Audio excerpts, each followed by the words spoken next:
minimize. Okay, don't close anything else. You're good, I think. Let me make sure I close that though. Happy New Year! Woot!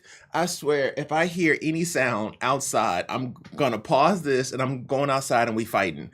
I'm sorry. I can't stand when something interferes with me doing like helping or working or anything like that. It just drives me crazy. So if you see me hit the be right back, you know why. I just hope I don't come back with a black eye. I think that's how I'm gonna roll with that. Alrighty, Forum. Let me get a few things ready here and we can get started. Okay, that looks good enough, I suppose. Kind of depressing, but whatever. Okay, that looks good. That looks good. Everything looks like it's running good. Alrighty, we'll go start with that. Alrighty. Hi, how you be? Oh, wow. Wow, I just forgot my whole intro. Doing it this long and you still don't remember. How you doing? How you be? Top to the AB, and welcome to another episode. This is a New Year's Eve special, but I work every day, so it is what it is. So the format of this particular live stream is we typically do 30 minutes of troubleshooting and helping people, and then we do 30 minutes of gaming, 30 minutes of helping people, 30 minutes of gaming. I understand that, because it's a holiday, it may not be a whole lot of people off and on, but I still want to do this because I said I was going to do this every day, so I'm doing this every day. New Year's, it's not even a New Year's resolution because typically New Year's resolutions don't last very long. So this is just something I've been doing, and I want to keep doing it that way. So it is what it is. I am an expert at talking to myself, so it shouldn't be too much of a problem. So we do have issues here, and we do have some people that are still having problems. So helping people does not take breaks. So let's go ahead and get it cracking here. Let's see if we can help some people, and let's go ahead and get this started.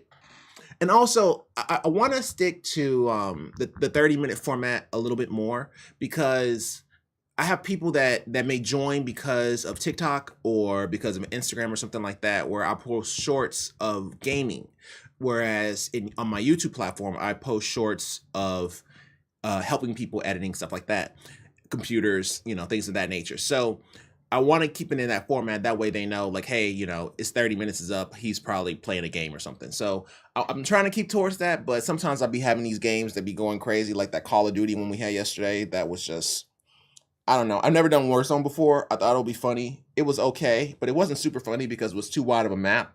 So it's hard to get into character. So hopefully we'll do some different things so that, I can get back into character and it won't be so bad. But let's get started. Alrighty. So we're just going to go ahead and swap to this. All right, cool. So this is an issue that threw me off a little bit because I didn't know what he was talking about. Originally. So basically he was saying that his corporate, well, I knew what he was talking about, but I didn't know what he meant because it's a lot of extra information. I don't think it was all that necessary, but in any event, Palik Knight had wrote that he was having issues with his corporate VPN no longer working. He was living abroad and he needed a solution. So basically there has been some uproar in Jordan, and because of that he was having some internet connectivity issues, and therefore he was having some issues with AnyConnect. And so what he ended up doing, and AnyConnect is an application that you use to VPN to your job at work. And so what he was trying to do, some layer 2 protocols, some tunneling, and some point-to-points. And he was still having some issues with connectivity. So I replied back. I'm saying that I'm guessing you're using AnyConnect for your work PC. What's getting me is it all really depends on which ISP you have set up that would give you better speeds that would allow you to tunnel into your corporate VPN. Are you using remote access VPN, by the way? How do you access your job normally when you are not in Jordan? Does your public IP need to show a different country before you can reach your office network? What this means is, okay, so AnyConnect, the application, the VPN application, what it's actually doing is creating a tunnel between the program software and the outside interface IP address of the firewall, which is, it can be a router too, but most likely it's a firewall. So it's basically the outside, in order to get into the company, is tunneling with this application so that you can get into the network. So that's typically what's happening there. And because that's what's happening, it's basically just kind of dependent on your internet service provider, because the application is what's doing the tunneling. So you don't necessarily need like tunnel VPNs and stuff like that unless they have a block for geolocations on the firewall, which can happen. So that's why I was like, okay, why are you creating all these tunneling protocols, or why are you using all these tunneling protocols and VPNs and express VPNs and stuff like that, unless they block Jordan? You see what I'm saying? Like they block Russia. So and he was saying, yeah, he's using AnyConnect, but he works from home, so I always access remotely, regardless of which country. Everything was working fine here in Jordan until the recent protests and riots. No more. Now my work doesn't care what public IP address I show. So because his work doesn't care about his public IP address, all he really needs to worry about is his internet service provider. So here, so I would just say, okay, in all caps, okay.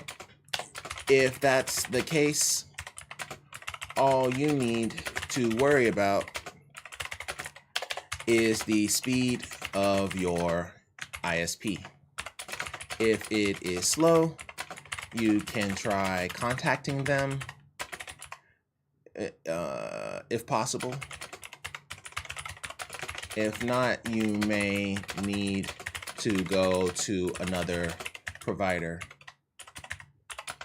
But there is nothing more than that can be done outside of getting a better ISP. Yeah, there's nothing you can do on that, because you got to think about it like this, right?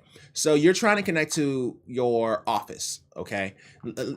Ignore the whole VPNs and firewalls and all that kind of stuff, but you're just trying to connect to your office. So you are trying to create a tunnel between yourself and the office. So it's coming from your network, which is slow, to the firewall network. Now, once it connects and creates the tunnel, it's faster, right? Because now once it hits the firewall, the internet traffic will be coming from the firewall, because it's tunneling. It's called tunnel all is what it's actually called. So all of your traffic is going to be tunneled through the firewall. So it's going to look like it came from the firewall. But once it hits the firewall, it's going to be faster. But that doesn't change the fact that the speed between yourself and the firewall is still slow. So it doesn't matter. It doesn't matter what you use. It doesn't matter what you tunnel with. It doesn't matter. It doesn't matter if you encapsulate it or if you don't encapsulate it.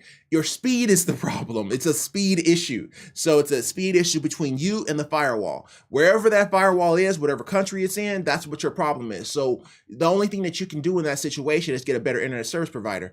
Now, I'm not sure if you'll be able to because of where you are. You may have to move to a different area. But yeah, that's all you can do here. And so we'll just let him know. Now that I know that's what he's talking about, I think the rest of it was just kind of extra, but I don't think we needed all that. He was thinking that he had to create some type of a tunnel in order to make his speed faster, but no. If his internet service provider is what's being slow here, then that's how he's going to have to handle it. He's going to have to go to his internet service provider and get them to assist, or go and get a better internet service provider. Even if you said, okay, maybe the router is slowing them down and stuff like that. Okay, you could say that and you can bypass the router, but typically when we're talking about speed, we're not really talking about a router. We're talking about the internet service provider. You see what I'm saying? It'd be one thing if we're talking about NAT, or if we're talking about DNS or something like that. Then we could talk about the router. But typically, if you're talking about slowness, it could be that the router is dropping. Okay, we could say that the router might be dropping packets. Okay. Lastly, you could try to bypass the router to see if that speeds things up, but it sounds more like ISP. The reason why I never really brought that part up, that I'll say it, but I'm not, whether I say it or not is of no consequence, because remember, he's been using this router all over the world. This man just travels all over the place with the same router and then hooks up to his network. And that router allows him to connect all his other computers and peripherals up to the internet. So I don't think it's his router. I think it's his ISP, but because it stopped working because of the whole riot situation. So yeah, with that one there, I'll just go ahead and add that to it, but I think it's over. I think this whole issue is over. But that was a fun issue. I try not to get too close to this, try not to get too close to home when it comes to networking. I'd rather stay in the lighter areas with IP addresses and DNS and stuff like that. But I mean, I have this range too. I just don't like using it. I don't like showing all my superpowers. All right, Pal Ignite, man. I hope that helps, bro. Alrighty, so this is for building and upgrading a PC. Oh yeah, sure. I want to get on this. Let me My watch is starting to make me itch. All right. So this is for Big Son, Baby Jesus. Baby Jesus writes, thinking about upgrading GPU. I'm thinking about getting an RX 6750 XT, which is a fairly good graphics card. I have an RX 5600 XT, and I'm starting to see its age. Should I upgrade or wait? Well, I mean, it's an okay upgrade, but I mean, it's an okay upgrade. But what monitor do you have? You have as well as CPU. That means more than anything, honestly. Yeah, if I don't know what kind of monitor and CPU you have, I can't really tell you if this is a good upgrade. Because I mean, you know, if you're playing in 1920 by 1080 and 60 frames per second, then the 5600 XT is actually pretty good. And I don't think the 6750 XT is going to give you much value there. You know, so yeah, upgrade, then wait till AMD releases a brand new mid-range GPU that's worth the price. Yeah, I wouldn't even say that. I would just say wait and see what kind of monitor he's using. Because, I mean, okay, here's the thing. And you can look at it this way too. I mean, he's talking about a mid-grade GPU to a mid-grade GPU, okay? More than likely, he's not trying to upgrade his monitor. So, and more than likely, he also is not running 2K. He's probably running 1920 by 1080, so the 6750 XT may not be all that valuable to him if he's already running a 5600 XT. He may be better off just waiting. Well, okay, well, that's what the other dude said, but he told him to upgrade as well. So he maybe just do better with just waiting until another mid-tier comes out with the 7950, I don't remember, XTX.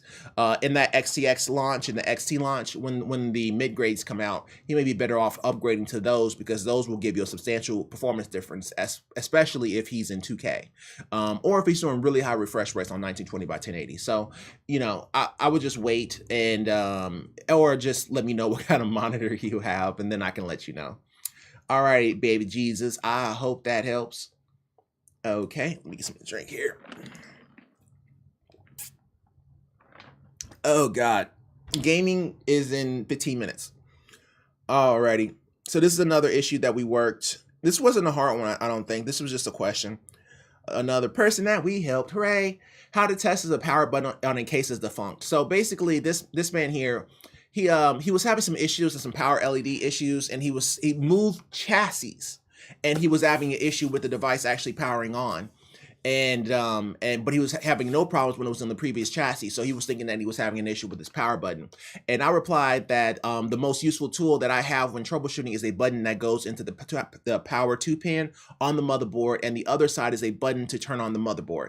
This is really sweet, by the way. If you guys ever want to build computers, you always want to get one of these. These guys are great because basically you just plug it into little power, the 2-pin power. And once you have it plugged in, you can just power it up from there. So you don't have to actually have it connected to the chassis. So if you want to test an open workbench and it doesn't have a power button on the motherboard itself, you can just use the little 2-pin thing. It's great. It's super cheap too. You can get like 2 for $10. Like that's what it used to be before inflation killed us. So yeah, I told him that.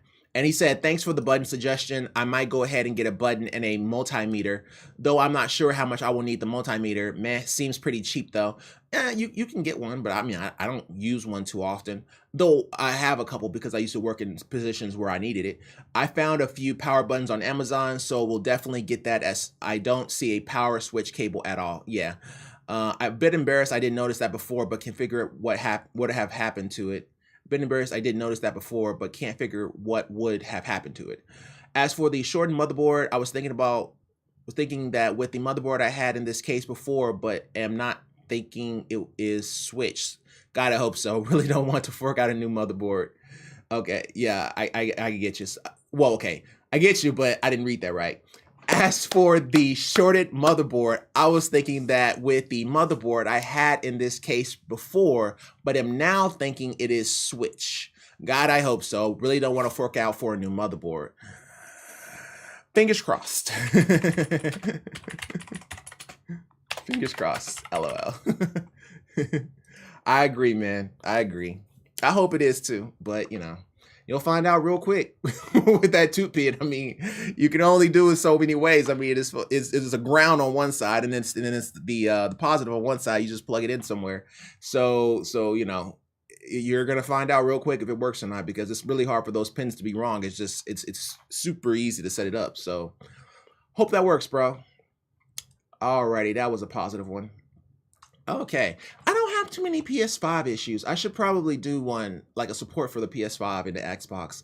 I'll do that. I'll work on that Sunday and get that going so that we can actually answer PS5 and Xbox issues too, because obviously I'm capable. So this is from Boy the Boy 101. Boy Boy the 101 says, PS5 saying logging guest 1, but nothing is happening. Said this for the better part of an hour. I tried restarting it by holding the off button, but nothing is happening. Please help. Okay, well, okay.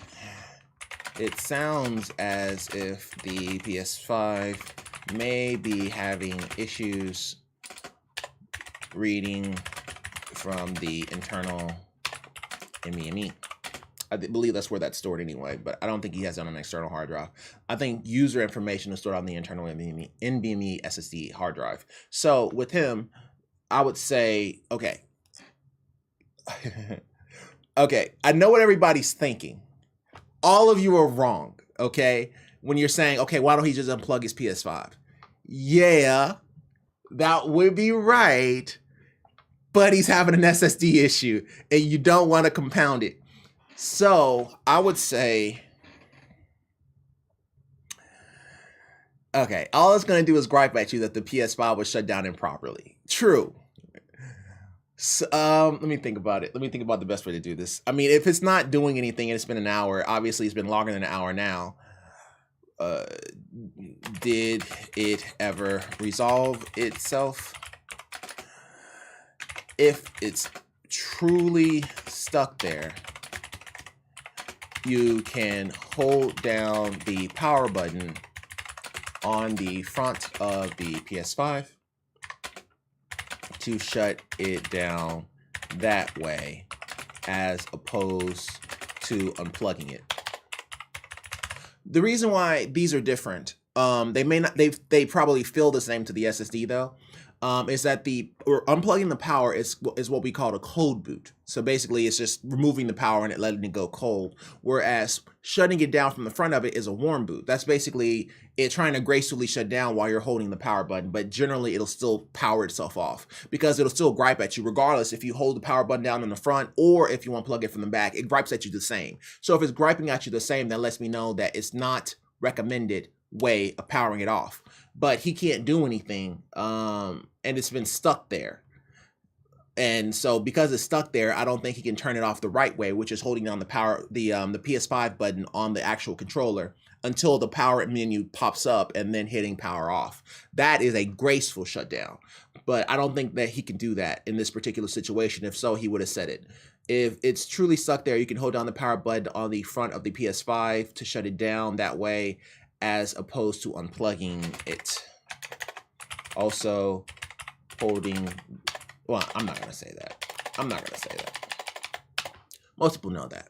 Most people know how to turn off a PS5 who have a PS5 or PS4. So we'll leave it at that and see what he says on that one. That's a pretty good one. It is to just hold down the power button on the front of it. I mean, I guess it's not a really hard issue, but I mean, these are the kind of issues you're going to get whenever you're dealing with consoles. It's basically just dealing with powering on, powering off the console, unless you're having a true game issue, which we would have seen. So, okay, Boy the Boy, I hope that helps. Let us know. See you tomorrow or Monday, because most people are not going to be replying to chats on a Sunday except for me.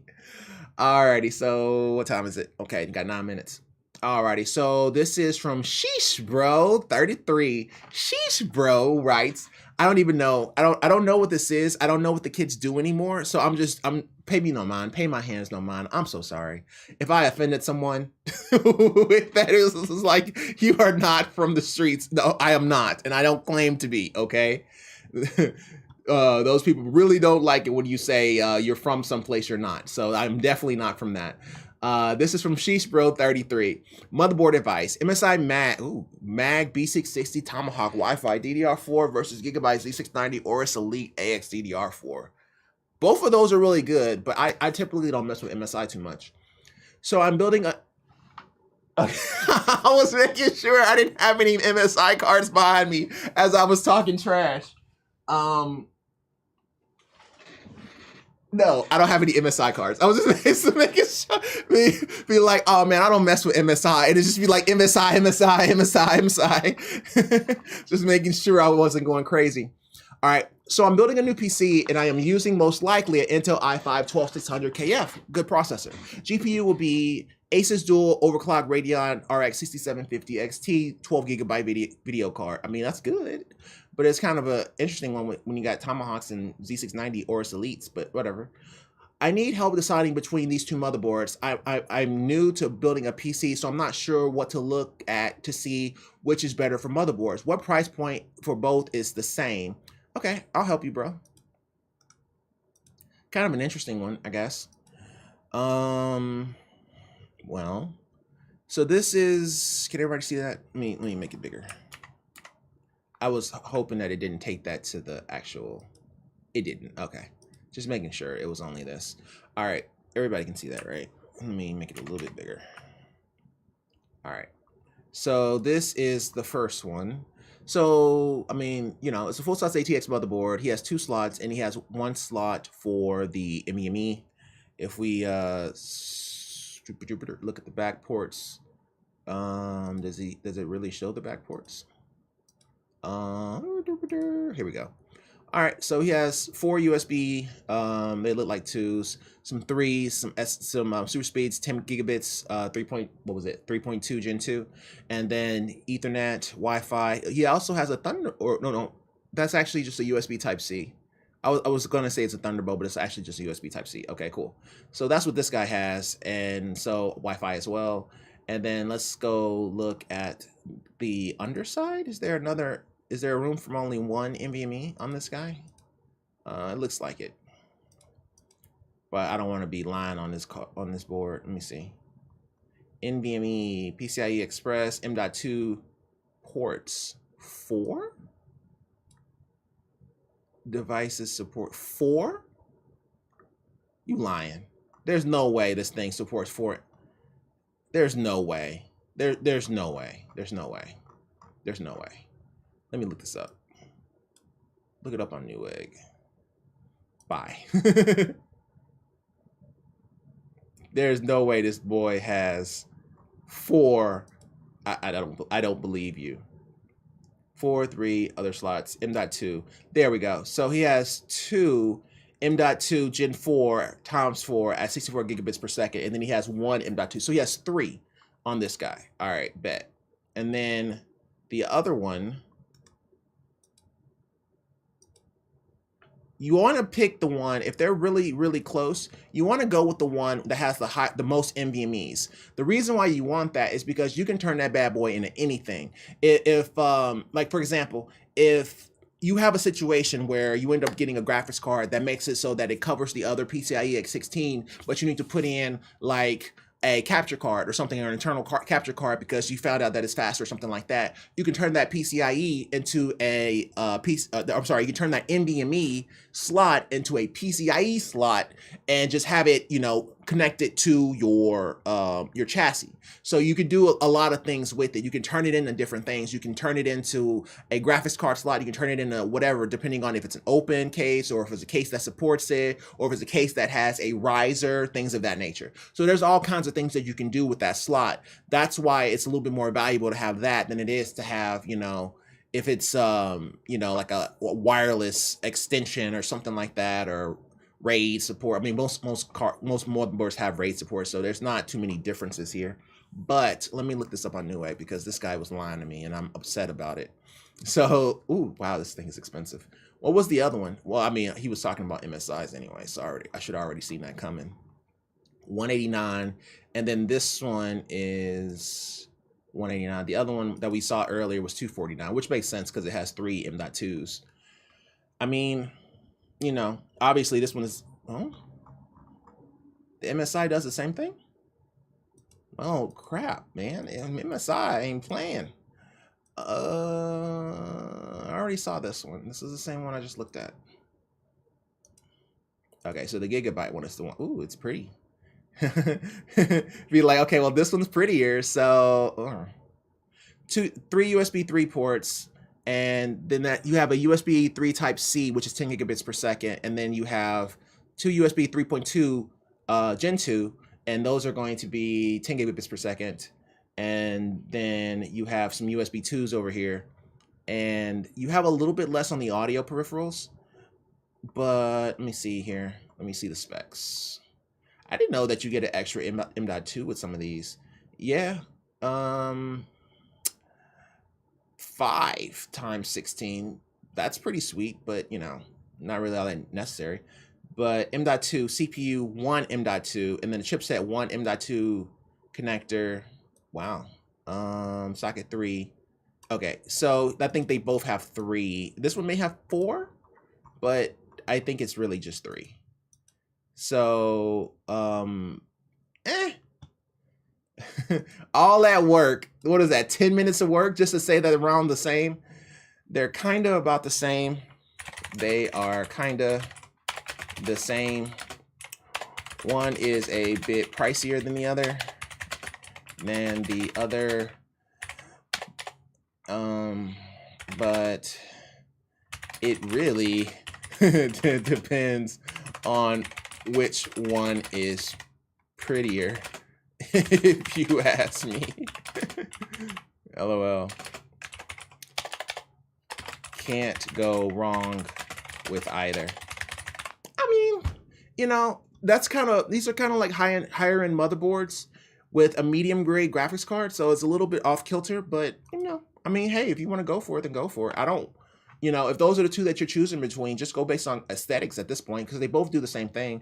I mean, the PCIe Gen 5, you can say that, but at the same time, you know, who uses it? The other, I mean, PCIe Gen 4 is enough to handle a 4090, so I don't see a point so to really kind of press him for it, and I don't think he would actually be the type that would use a PCIe Gen 5. You see what I'm saying? Because he's mid-grade, you know, all of his cards are usually mid-grade, so I don't think he would actually benefit from the PCIe Gen 5 anyway. So trying to push it to, oh, okay, one's PCIe Gen 5, the other one's 4 or something like that, I don't think there's a point, because I don't think he'll ever get there. So, you know, before he replaces the motherboard. So it's just, it's not a good idea. I was just telling him, hey, just pick whatever you want, whichever one's prettiest, and goes into your case.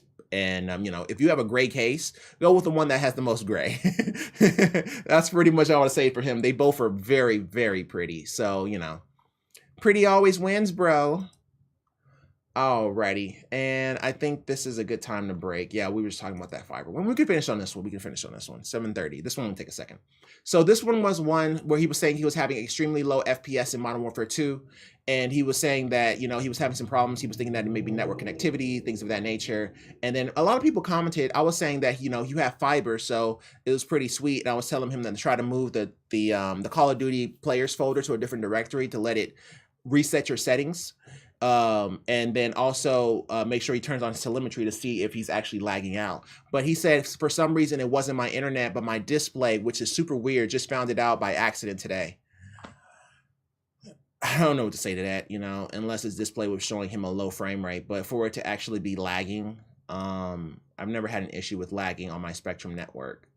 And low FPS, you know, the monitor may be set to 60. I guess that may have been what happened, but we'll never know. I'll just kind of, I don't know, you just give them an upload or something. I don't know how I don't know how they do things here, but whatever. Alrighty, so we're gonna take a little bit break here, but we break with video games around here. So let's play a little High on Life here, so I can get into character. And let's see here, please no updates. No updates, hooray! Alrighty, here, let's just make sure everything gets good. Alright, may play some PS5 a little bit later, I guess we'll find out. This video game contains flashing for seizure stuff type stuff, I guess. I didn't even know that. But okay, cool, whatever.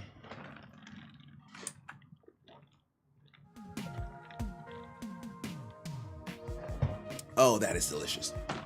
It's not. It really is just water. But okay, cool, let's do this. Continue. All right, let me grab a fan real quick. I don't know why, man. Doing support stuff, man, it just, for some reason, you just get hotter. Not like more attractive, but like just literally hot. There we go. do a little bit of that so I can keep cool. All right, let's do this. Hey, Morty. Hey, Morty. How's it going, Morty? Let's do this, Morty. I don't even know where we are, Morty. Where are we? Am I? Okay. Anybody want to talk to me? The G3 really spruced up Dregtown. You can get anything you want down there. Drugs. Oh, you know I was talking. You gotta give me something to work with, bro. What am I supposed to say to that? G3 really messed up Dredgetown or something. That's like, that'd be like when you date people with no personality. It'd be like, come on, man, I'm really funny, but you gotta give me something to work with. You can't just give me LOL and expect me to just come up with magic. There we go. Are you looking for glory? Then join the G3 cartel. My name's Douglas, the G3 chief of training and torture. Ignore that second bit for this ad. This was just about the training. Well, goddamn, there's Douglas right there. That's how you know we're in the right spot. Yeah, Morty. Yeah, Morty. He's gonna be a dead Douglas here in a second, Morty. Morty, he won't be able to make these radio frequencies anymore because we're gonna have his head on a spike, Morty. Okay, Douglas again. This ad is about the torture. The last one was about joining the G3, but this one is about how I love torturing. It's not an ad for anything. It's just like a reminder that part of my job is also torturing people. Enemies of the G3, random strangers who look at me funny. Morty. Okay, change that. We're gonna have his head in a fishbowl, and we're gonna get some fish, Morty. We're gonna get some trout, and we're gonna get a goldfish. And I really want an aquarium right now, and his head looks like it is the perfect spot for an aquarium, Morty. We're gonna make this happen, okay? I really just want an aquarium, okay, Morty? No violence allowed here. Take care. Oh, I froze the whole screen. It's violence. Oof, well, that What falls is in our going favor. on? Wow, so this is what a G3 run city looks like. Anyway, yeah, I'm excited to join the G3, but I'm gonna miss my wife and 6 kids. Oh yeah, I had mine killed before I left so I wouldn't feel bad. Wow, that's so smart. I'll do that too. I'm gonna kill my wife and kids so I don't miss them. I'm just gonna walk away now. That is insane. I think you would probably still, you know what? I'm not even. You know, even I have my limits, okay? So I'm just gonna walk away slowly. So like I was saying, my brother told me Douglas is really into torture. Like sexually? Does it matter? Yes, to me it needs to be sexual. Why are you telling me this? I barely know you. Oh, my bad. Yeah, just sort of spilled out. Well, now you know. Do with it what you will. I'm not doing anything with it. I'll do something with it. Hey, how's it going? Are we gonna talk about this whole sexual torture thing? No? Okay, I'm just gonna walk away then. You know, if you are into dying, just let me know. Even though I can't shoot you, but okay, whatever. Yay, let's do this. Oh, I hope we don't have to meet Douglas. Yeah, jeez, that guy scares the shit out of me. He was trying to play Gary alive at the party last night. Honestly, Gary's a racist. Oh yeah, Gary needs to be flayed alive for sure. Oh God. Maybe we should. It was consensual. It was consensual. It was consensual. I tried to tell them in the court, but they won't believe me. Okay, where am I supposed to go? Okay, yeah. We don't really care if they die. We just happen to be moms who hate violence. Have fun out there, kids. Wow, these are very. Stop it, those are my nipples. Mothers Against Violence. This zone is part of the Mothers Against Violence Treaty. Well, when you put it that way. Careful, I got a real loose ass. So, how did Mothers Oh, Against right. Violence We're just come gonna- about? Well, You were all at the party last night, right? Douglas was fucked up. Oh yeah, that guy was pounding it back like a full-grown scrubulon, which are like the Irish of space. No, he can't No, drink but in a you do know, fish we bowl, all know right? space stuff. Yeah, goddamn. I don't want to stereotype, but I bet 50 pesos Douglas has some scrabulish blood. You know what? I'm gonna go look into that. Pesos? 30s at least. Y'all use pesos? We don't really Oh, okay. This whole alien race is based off of Mexico and Spain. Asteroid? I mean, I'm not gonna lie. It's a good place to hide out. I mean, but yeah. Yeah, Morty. Yeah, Morty. It's quite beautiful for an asteroid, Morty. If we're talking about the actual whole of America. Oh, go. They convinced me. Let's join the G3. I'm convinced as well. Oh, it's fighting time. Oh, look at that! Look at that! They're fucking dealing with some creebles over there. Dumb fucks. Okay, shit. I guess let's just kill them all.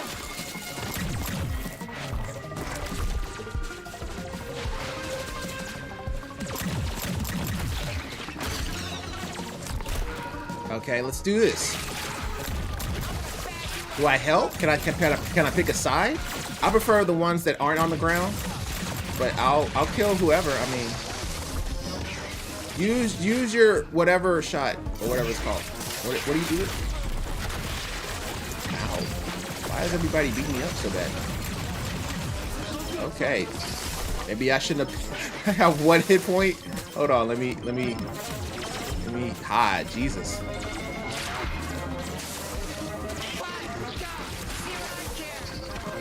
Maybe I should have thought about this. Yo, stop hitting me. Chill. Oh God, what is that? Oh, that's right. Oh, you can loot? Oh, I've never died before. I probably should have just stabbed him. I forgot that was a move. All right, that is okay. So it does get harder. That's good to know. Whoa! Look at that! Look at that! They're okay. Shit! I guess look. Them all. Come on out so I can shoot. Incoming! That was actually pretty cool. You know.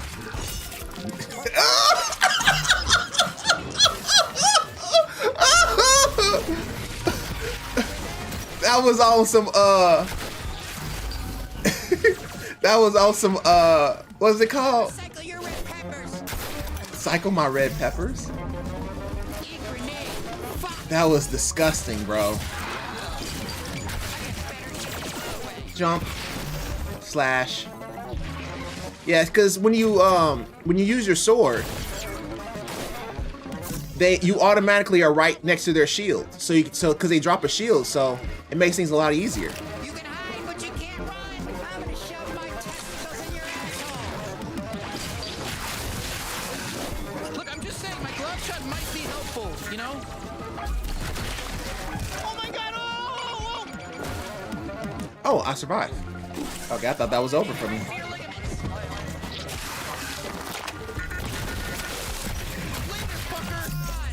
Okay, so the glob shot thingy hits them even if they're underground. That's pretty good. Give me a shield. Seriously? I'm not hiding. I'm actually just trying to get up here to you. My dick. Just use the sword. Nobody can hurt you if you... Stabby, stabby. I was thinking about Doom Eternal. That was the game I was thinking about. That was straight up Doom Eternal. The way he stabbed him. I was like, oh, that's nasty. Ooh, you nasty. See, you just go in and stab everybody, and that's way better.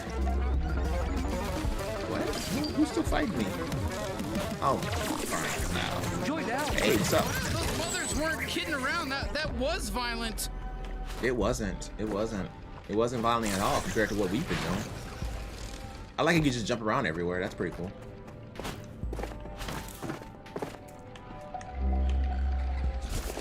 Yeah, press the purple thing. Item obtained, warp crystals. You just found a warp crystal. You can find these valuable gems inside lug loxes and warp bases that have been cleared of enemies. They can be traded to Blorto in Blim City in exchange for warp discs. Who knows what part of the galaxy these discs might warp you to? It's literally an infinite, never-ending galaxy out there. Okay, cool, thanks. Good looking out, bro. It pinged me for that, didn't it? I worry that I might miss one because I'm, you know, in character. But, okay, whatever. I'll prepare the meal. Collect a bunch. Sorry for spying on you, by the way. I hacked into your suit and I'm watching everything through your visor. Very fun. Who's Blorto? Oh, that's the person that we heard about earlier. Okay, whatever. No one cares. You don't sound like a very interesting person, sir. Wow, a real G3 training facility.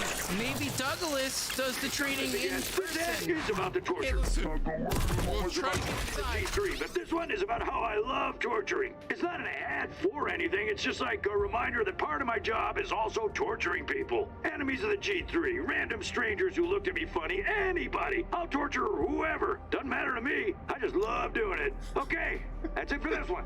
That's a wrap. I get it. I get it. Check it out. It's the Why G3 can't I jump cartel. that? We're hiring. We're recruiting.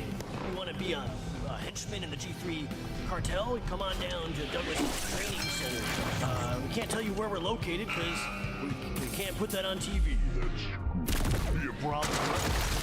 We're gonna make you tough. We're gonna make you rough.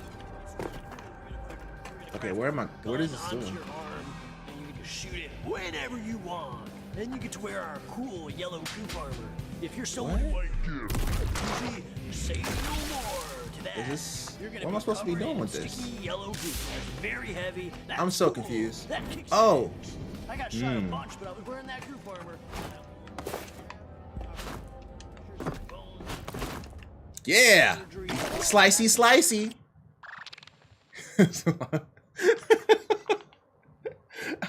I'm really demented on this game. Drooling Julian. Look, we're just gonna level with you. He's drooling because he's so yeah, horny. It's like a Tex Avery wolf thing. He sees a hot alien and he's just starts salivating like a cartoon dog, and he's been neutered like a real dog. All right, they are okay. Come on down to We'll Douglas go with Training that. Center. Sure, why not? You wanna fuck? What? Oh wow, this is oh man, it was literally supposed to go right here. Rockin' cock. G3, All right, what's bet. in your wallet? Sorry, G3 recruits only. No yellow goop armor, no entry. Beat it. God damn it. Okay, we're gonna need to find some way to get in. Morty, we could now let me level with you. We could kill him and then just go in there, Morty. But okay, because you don't want to do it, I guess I can't. If you get gooped, I can let you in. You need that protection. The training exercises can be a little dangerous. Danger's my middle name. Fine. Whee! Hey, you can trust me. He's fine. I'm trustworthy, I promise. Who's talking to me? Are you a... No, that's a trash can. I'm pretty sure it's a trash can. Psst. Hey, you. Check this out. I got some goop here. You got... Hey there. Getting Thanks kinda for coming close. over here. I'm the goop guy around these parts. You want to sneak into G3 facilities? You gotta get covered in goop. That's just how it goes. My stuff's quality. pants. So you want some goop, right? Yeah. You know what? Yes. How about a big fat yes? Let's go. Perfect. Head down the alley there and just let the magic happen, I guess. Don't worry. First goop's on me. Just tell all your buddies about it. I'm the goop guy. I do goop stuff. Okay, that sounds a little weird, but okay. Oof. Oh my god. Oh gee. Oh my god. Not what I was thinking it would be. This is exactly what I thought it was gonna be, Morty. I'm pretty sure this is exactly what goop is. We're just gonna go in, okay, Morty? Oh, this fucking. Oh my god, the smell. Oh my god. I'm gonna fucking throw up.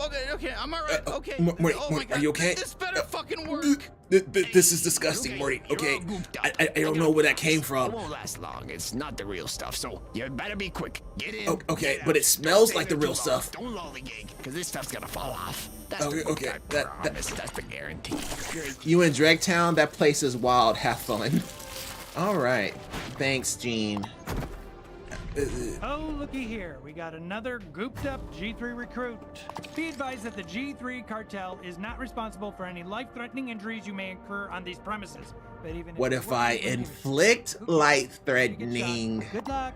Okay, thanks. Are you fucking kidding me? They have some whole thing prepared? Shut the fuck up, it's starting. So I sit down? Can I sit down? Welcome, Oh, you can totally sit down. I'm sure you already know who I am, but for anyone living under a rock, I'm Douglas, G3 Chief of Training and Torture. I'm And Rick. wouldn't you know This it, is Morty. I like to blur those lines a little. Training, torture, what's the difference, I say? Look to your left, now look to your right. Both of those people are gonna die today. You are about to jump Yeah, they right are. into an accurate warp-based simulation of I what would it would agree. look like to be on the real battlefield. And let me tell you, you're probably gonna die. But hey, if you don't, Let me you tell get you, to join the G3. you're probably Big gonna one. die. All right, that's it. Lock and load, fuckers. Oh my God, is that? All right, shut you it saw off. that, I right? got Ooh, nice torture to weapon. do. Gatlian. Douglas has a Gatlian. We gotta rescue her. Jesus, these fucking Her? Mercaloids. Oh, fuck, here we go. Shit, I hope it's not too difficult. Slash, slash, slash. What are y'all aiming at? Slash, slash. Okay, no. Slash, slash, slash. Ugh. Slash. That's how it's done. Slash, slash. Right, that's the last of them, right? And you get full armor. It just makes more sense. Oh, okay. What is that? It says... What just happened? Okay, whatever. I think my stuff fell off. Cancel my Netflix. It looks like some simple platforming, you know, like what you'd see in like Lucky's Tale on, you know, or you know, that one game that we all know and love, Mario Land or whatever. Mario Land or whatever. Listen, you're not gonna impress me if you get through this, cause it's pretty simple. Oh god. I have a pacemaker. One zap would kill me. Hey, you go on ahead. Okay. I'll definitely do that, okay? Okay, let's just get this over with, please. Oh god, where am I supposed to go? Where am I supposed to go? Really? You got hurt? Yeah, that looked like it should have been easy. I don't know where I'm supposed to jump to, Morty! You saw that jump? That jump was pro. Whoa! Okay, you gotta be specific. Okay, let me sit back. Where am I supposed to jump to? You gotta be more specific.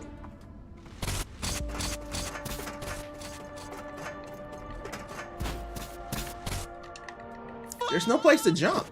Is there like a goof shot or I something? guess it's apparently harder than it looks. Okay, No! obviously. Whoa! It doesn't actually hurt me to be here.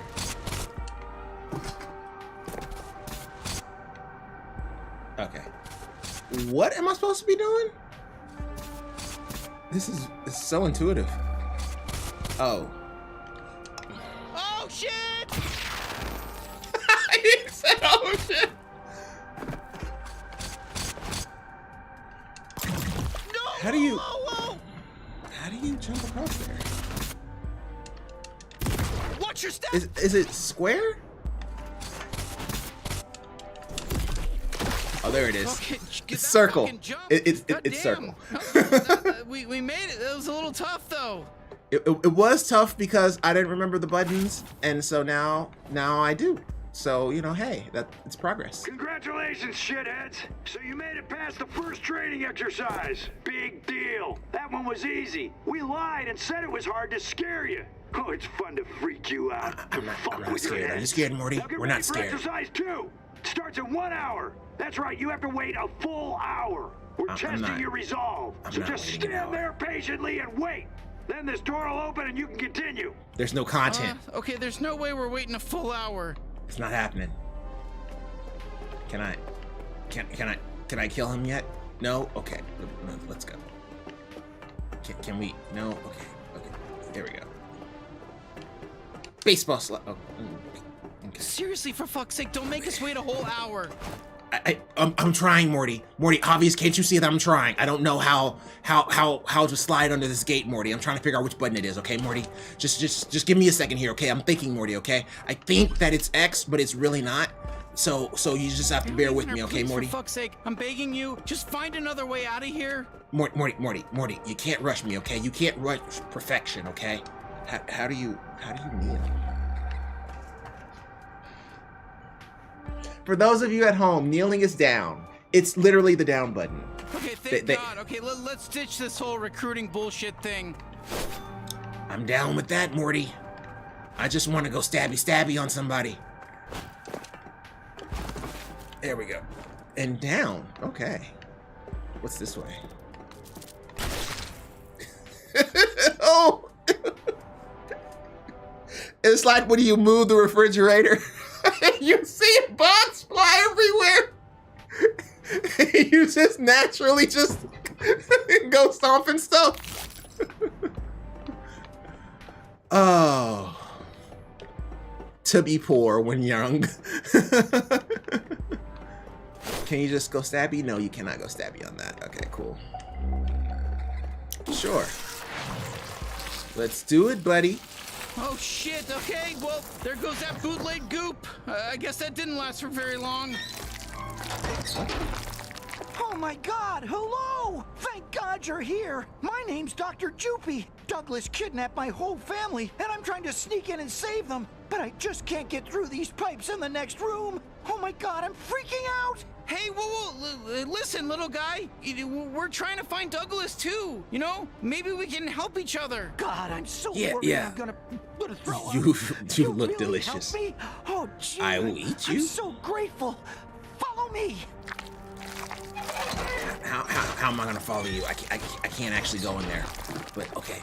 You gotta connect these pipes for me so I can get through and save my family. Hey, don't worry. This is a classic textbook puzzle situation. I think me and my bounty hunter partner can figure this one out. Don't even worry. The name is Rick. Get it right. Wondrous. I'm forever in your debt. I don't know how I can wondrous? ever repay you. God, my poor family. My wife Climmy, my kids Swoopy and Froopy.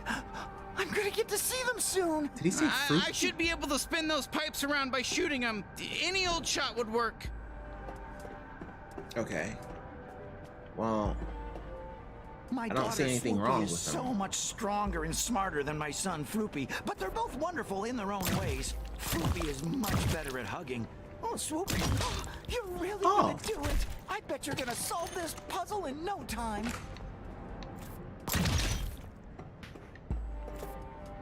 When this is all done and I get my back. Okay, well that was easy.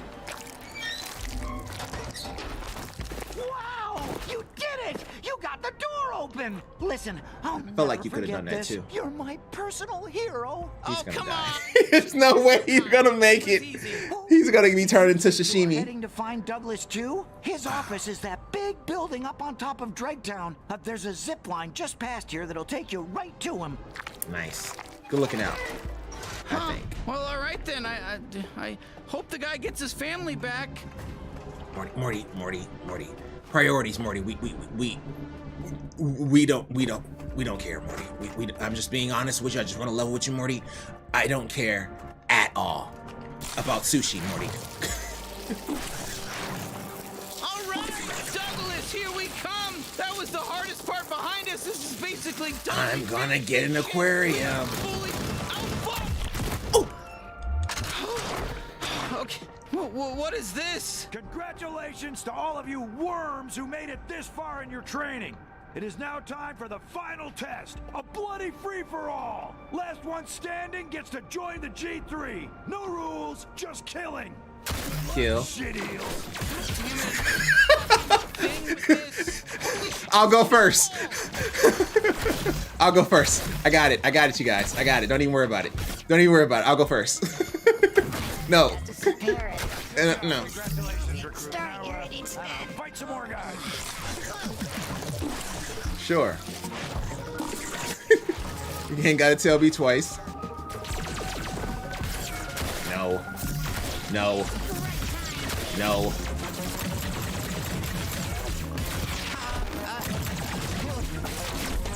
Goodness, it takes so many shots.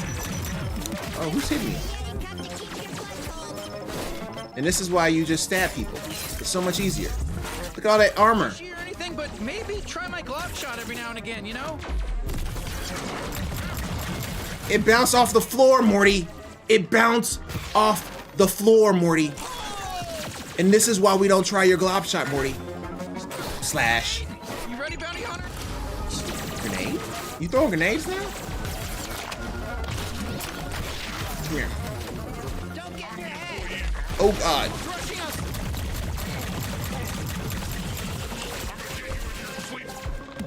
Come here. I need armor. I need armor. I need armor. Where's that other guy? Hold up, hold up. Jump up in the air and catch it with a sword. I can't say that was clean. That was clean. Come on, give me that. Okay, no. Okay, how do I get up there, Morty? Morty. Oh, we gotta get up there, Morty. We gotta show him who's boss. Come here. No. And no. All that armor. Yeah. This is definitely just like what was the game? Oh God, I can't remember. Platformer. I can't think when I'm in character. I can't think, Morty. Stabby. Yes. What the heck? Oh, is that a bomb? My armor. What? Oh, you dying. You know how uncomfortable that would be for both of us?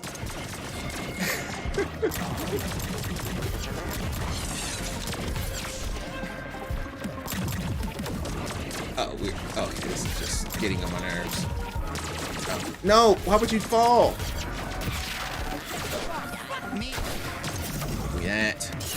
Give me that. Give me that.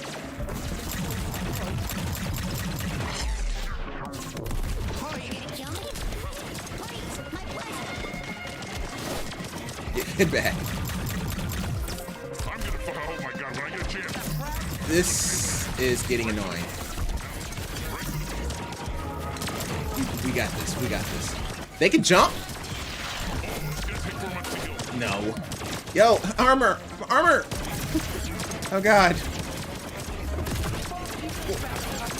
He'd be shooting no one. Okay, let's do this and finish all these guys. They're annoying me. Alright. G3 will hunt you down. No, you won't. Actually, you will die. Hey, well, don't shoot the hook bug. That's probably somebody's pet. Programmed by Dr. Giblets. Well, I mean, they're shooting me, so hey.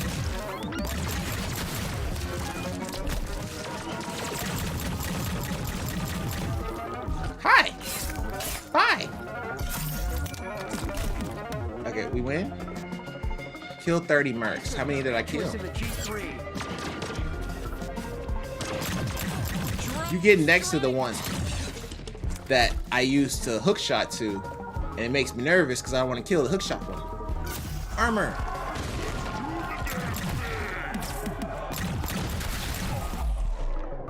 What the frick? Oh, fuck, that is a big one. Oh God, he can jump! Oh, okay. He can only jump down there. You can't hide from us. Right in the butt. Get wrecked. No. Hey, get out of my way. Can't you see we're trying to fight? We're having a conversation here.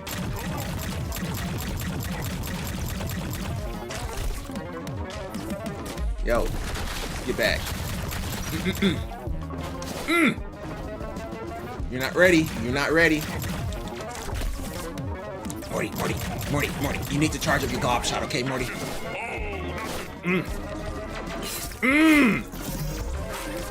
Armor, no! Ah! Come here. Yes. Yes. You hear the sound that makes? It goes bloop. It's not realistic at all. That was a headshot. No. Ugh. We did it! We're the #1 G3 recruit. We could be in the G3 if we wanted to be. Woo! Yeah, Morty. We'll join and then we'll kill their boss and then we'll become the leaders of the G3. G3 or whatever. I really can't stress enough how little I give a shit.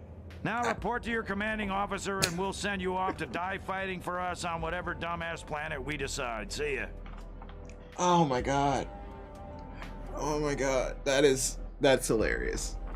Alright, let's do this. Where am I supposed to go? Hey, another crystal. It does show you. Okay, cool. I was worried that it doesn't show you where it's at. And I got full armor. Let's do this. What time is it? Oh, it's 8:03. Time to go to work. Okay, we'll stop here. Okay, so I didn't find anything about Mom and Dad, but I did meet a really nice alien. I don't care. Lizzie, I don't care.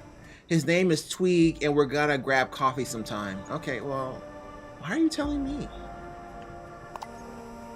Don't judge me, okay? I'm allowed to get coffee with an alien if you're allowed to carry one around with you everywhere. I'm not judging you. I cannot stress how much I don't care. Okay, we'll just save it here. So, quit. All right, well, that's getting interesting. Apparently it takes longer than 30 minutes to get to the next boss. All right, fine. All right, my eyes, Lord, my eyes. I cannot see. Okay, we'll just do this. All right, well, that was fun. So let's go ahead and get to the next one here and help some more people because, you know, I got to have a good mix of helping people and playing video games.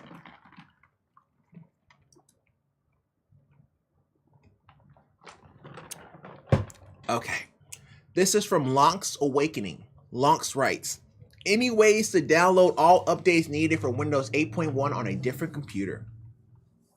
Basically, I completely killed the dependencies for Windows Update to be able to do anything at all other than know that updates exist. So I have to download all the updates individually. Only problem is I really don't want to spend 10 hours looking on the Microsoft Update catalog to manually download every single file and install them individually. I'm currently trying the WSUS offline updater, but it's going to take absolutely ages to download every single update file for Windows 8.1 over extremely slow Ethernet. My Wi-Fi card is completely dead and my router is in the wrong room, so I have to use one of my old Macs to get really slow Ethernet sharing. Jesus. I can't download them on another computer as the tool appears to require 8.1 or newer to work, and all my other Windows PCs run OSs too old to mention here. Before you ask me to update Windows 10 or Windows 11, I got a dual-core 1.6 gigahertz low-power processor. I'm not going to be running Windows 10. Anyways, I can mass download these updates on a different computer and copy them over with a Windows USB drive. Not any way that you're gonna like. Any way that you're gonna like. I would say just undo the disabling of Windows Update, then just turn it back off when done. And for the speed issue, I would say pick up your desktop and move it next to your router temporarily until the updates are complete. I don't know what you want me to say to that. Like, that's the way you would do that. You know, if you want to, it sounds like you don't want to do any of the single file individually installed. So if you don't want to do that, I'm not about to sit here and recommend you some software that may actually install malware because you're using Windows 8.1 and, you know, and they may get you to install some other software that may actually work or may not actually work and getting all the updates you want, and they may install the wrong update. Like, nobody's going to do that. It was just turn off the feature, man. It's not hard. It's just regedit. Just turn them off. And now that they're off, then go ahead and download the Windows updates and, you know, call it a day. It's really not all that difficult. So, I mean, you know how to, and the only reason why I'm saying it's not that difficult is because he knows how to actually turn them off. So if he knows how to turn them off, then all he has to do is look up how to turn them on. It shouldn't be all that difficult. So for him. So Lon's Awakening, I hope that helps. That's just, you know, just go ahead and do it and hook it up next to your computer. I know it's going to be heavy and slow to move it all over there, but I mean, you have to. Just put it on the floor. It'll be fine. And then once you're done, just put it back where it was. Alrighty. So this was that interesting one, right? So we were talking about this. This is the issue that I had with the 7950X, and he has a 7700X, where it's randomly powering off. I gave him all the things that I did yesterday.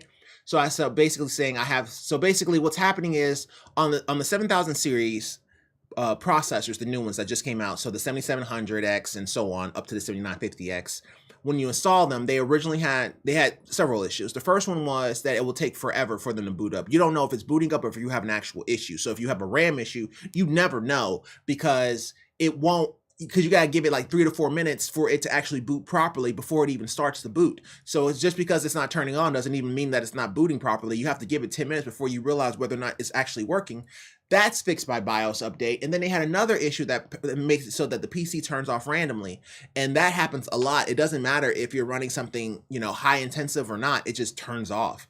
And so I gave him multiple options on how to troubleshoot it and what I did to fix mine. Mine has been working straight since, when did that happen? That happened maybe Saturday. So last Saturday. So it's been working for quite a while. So it's been working for about a week. No, I wouldn't say a week. I say about 5-6 days since I made that change. So I gave him all the options that I did in order to fix it. Make sure you're on the most up-to-date version of BIOS. This is extremely important. This was the biggest problem for me because it kept, every time that I've had a problem, it's been fixed by updating the BIOS. But I haven't turned off these others, so it may just be that too. So try the CPU in eco mode using Ryzen Master software to see if that resolves the issue. This is a good median, right? Because eco mode doesn't really, it doesn't degrade the processor by much. It's only like maybe a few percentages less than the actual overclock variant. I think it's like 8% or something like 8 to 10%. So, and then Precision Boost Overdrive in the BIOS settings, I had to turn that off as well because it was just, I'm not sure what it was doing, whether it's overboosting or not, but it doesn't seem like it was actually over subscribing the power supply, because if so, then the power supply, you would hear something, but that's not really what's happening. It was just powering off. It wasn't blue screening or anything. And I upgraded the power supply to 1000 watt and it was still giving me the same problem. So if it's not doing anything and it's sitting in idle, there's no way that it's utilizing 930 watts because it's platinum. Like, it's not happening. So yeah, it was just kind of an interesting one, but I used to be on the latest BIOS version, but it caused me some problems, so I went back. But I'll try the other two steps right now. That's a bad idea, but I will just say, okay, keep me posted. Okay, keep us posted. But no, no. I would say you want to stay on the most up-to-date BIOS version. That stuff can hurt you real bad. It'll do some really nasty stuff on AMD. So on the newest platform, depending on what board we're talking about. But yeah. Hope that helps, Stav. Keep us posted, man. Live long and prosper. Alrighty, let's go ahead and go to the next one here. Alrighty, so this is from Dolan96. Dolan writes, monitor advice. I have a 240 hertz, 24 inch versus 240 hertz, 24 inch 1080p monitor versus 165 hertz, 27 inch 1440p monitor. Hey guys, I was wondering what the general consensus is. Which of the two should I be looking to get? For reference, I have an i5 12400F with a 6700 XT, and I mostly play CSGO, League of Legends, and Warzone. But I do occasionally like to play some single-player titles such as Elden Ring. Would the performance difference between the 165Hz and the 240Hz be noticeable? Would I even be able to get good enough frames at 1440p with my specs? No. No. You wouldn't. And for frame rates in Warzone, stick with the 1080p monitor unless you are looking to upgrade that graphics card. I'm curious what everybody else says. No, no, no, no. I would think you would get more competitive out of a 1440 over 1080 difference compared to 240 versus 165. You will never hit 165. 1440p is a much more quality experience improvement over the hertz. CSGO and League is easy to get good frames. 165 hertz to 240 is noticeably, you can say, but it's not as drastic as 60 hertz to 240. You're assuming that this person can get 2K 165 over 6750 XT. I just don't see it happening. 165 hertz 1440p, unless you are a competitive gamer looking to go pro, is practically useless. Plus, Warzone is hard to run at high frame rates all the time, so a 165 frames per second is more achievable at 1440p than 240 FPS at 1080. None of these are achievable. None of these are achievable. So 165 hertz. Okay, what are we getting in Warzone? With a 4090, I get like, what is it? Close to 200. But there's no way you're getting with a 6750 XT. On the off chance that a 27-inch 165 hertz 1440p monitor happens to be the HP X27 QC, I just go for the 1080p. Smooth on high res is great, but certain games, especially Elden Ring with its dark colors, will become unplayable for monitors with bad colors. Please don't rely on just Amazon reviews. Yeah, no, you wouldn't. And for frame rates in Warzone, stick with a 1080p monitor unless you're looking to upgrade that graphics card. I like my answer better. You wouldn't, and no.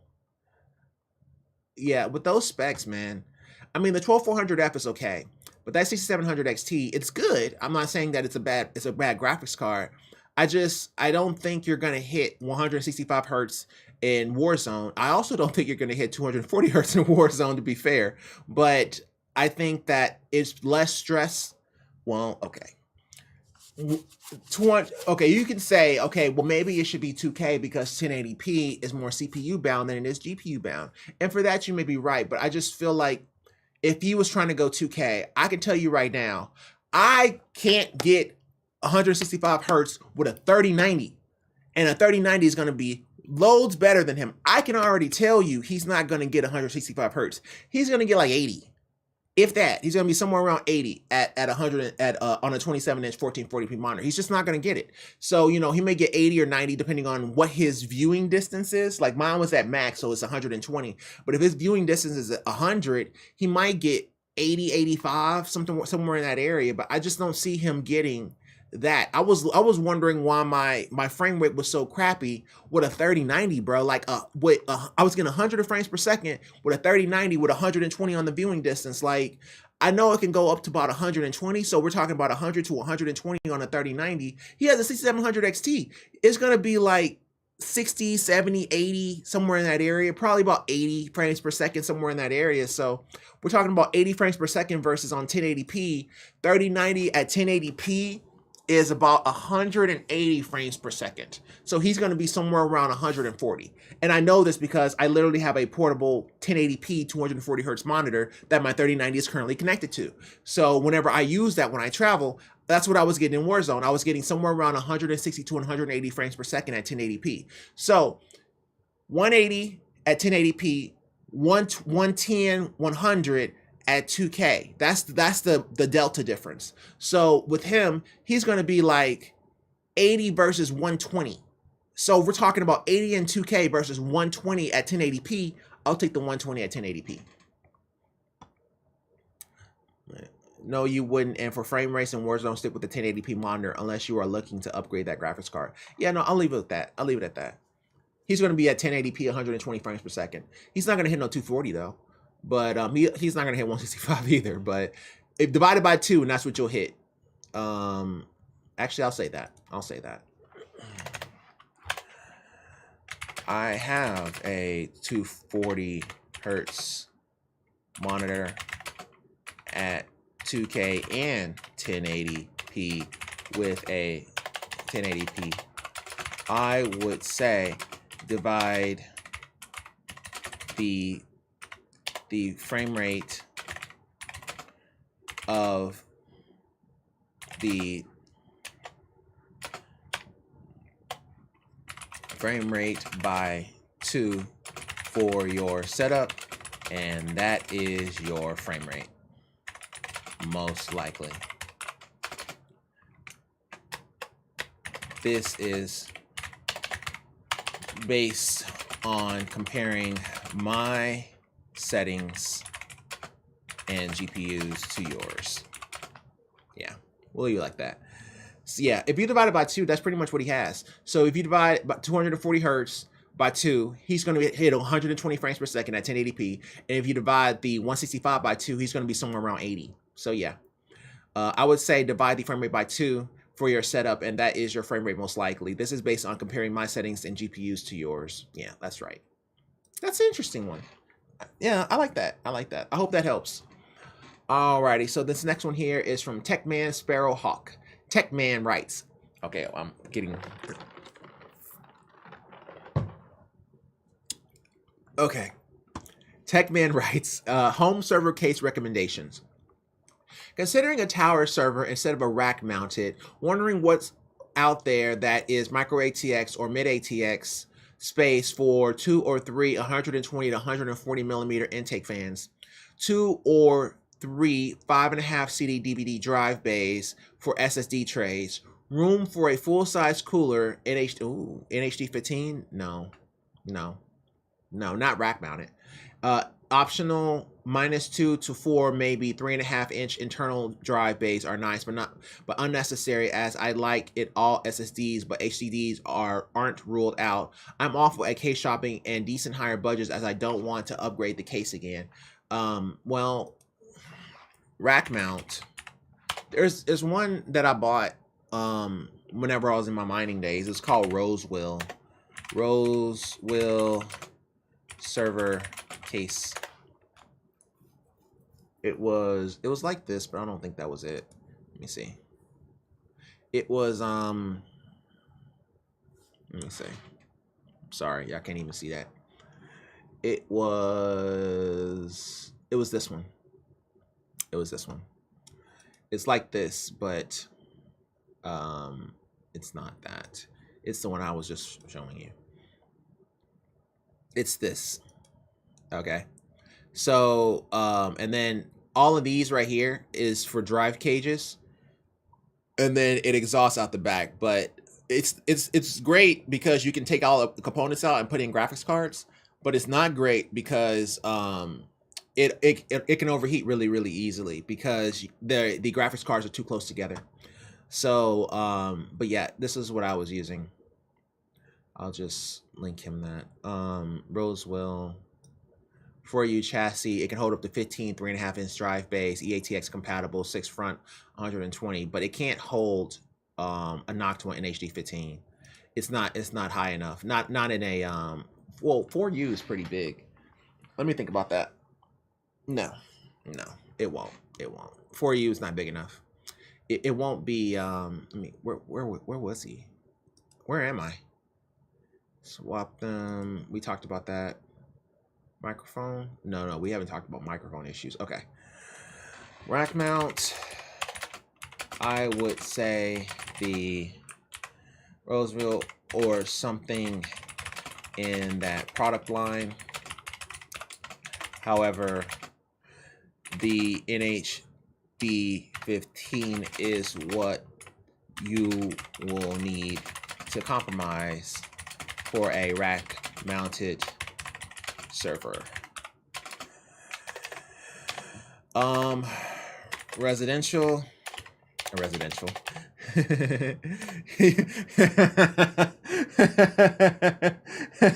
You know I work too much. Not residential. Customer facing. Customer base options would be I would say some type of EATX chassis, ATX case. What was it? Corsair, the same one that we talked about earlier, the Corsair IQ 500. IQ 500. That works. Yeah. Where was he? Right here. No.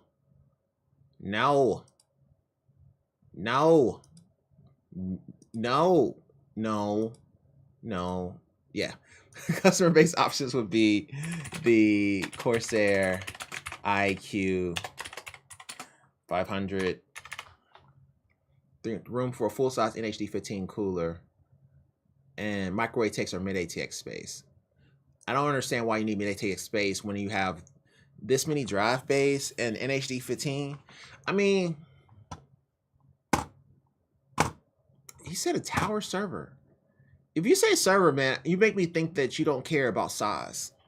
Okay, when you say tower server, if anybody tells you, hey, tower server or rack mount, you're thinking about a big chassis. So I'm not sure if size is really that big of a deal for him. But yeah, I'll just go with these. Or Corsair IQ 500. Something along those lines. But you never mentioned what if size mattered. Yeah, we'll just go with that. But you never mentioned if size mattered. Okay, yeah, I'll just go with that. Those are pretty good options. I mean, the Rosewell I've had before. I ended up throwing them all away whenever I was done with mining. But they made it was a good thought process, right? Because I was like, okay, well, I have all these graphics cards and stuff like that, and I was running them at the time, and I thought that would be enough cooling, and it's loud, but it's not enough cooling because you can't, in an enclosed room, you can't get the heat to escape quick enough to support the graphics cards from overheating. So that's the reason why it didn't work for my situation. But they were good options. There was a cheaper model that was like a 2U rack mount somewhere in that area. It's like a 2 or 3U, something like that. But it was but you can literally have a half mounted rack in your house and then just put them all in the rack. And it was a little bit more detailed. And then I had them exhaust into a portable air conditioner. But even then, it was still way too hot to even enter the room. So yeah, I would go with one of these. I hope that helps, Sparrowhawk. All right, let's go ahead and go to the next one here. My lips are getting super dry. This fan is doing wonders. All right, this is from OK Snow 5027. OK Snow writes, I'm looking into building a new PC by my... Okay. Wow. I'm looking into building a new PC because my computer keeps freezing. Complete loss of frames in games. How can I tell if it's a graphics card problem? I'm worried about replacing all my other parts just to find out I spent $2K and now I need a new graphics card that I can't afford. My other parts are all pretty dog subpar. Hey bro, it's okay. Currently running Asus Z490 Prime DDR4 motherboard, 32 gigs of RAM. What the hell is wrong with you? That's not subpar at all. i7 Intel 10700KF, 3.8 gigahertz, 850 watt PSU, NVIDIA EVGA 38 graphics card, and I have two SATA SSDs, ADATA. One is 1 terabyte, the other is 500 gig. What the hell is wrong with you? That is not subpar, man. Nobody has a 3080 but you. No, I'm joking, most people. But 3080 isn't subpar. 3080 is slightly high tier.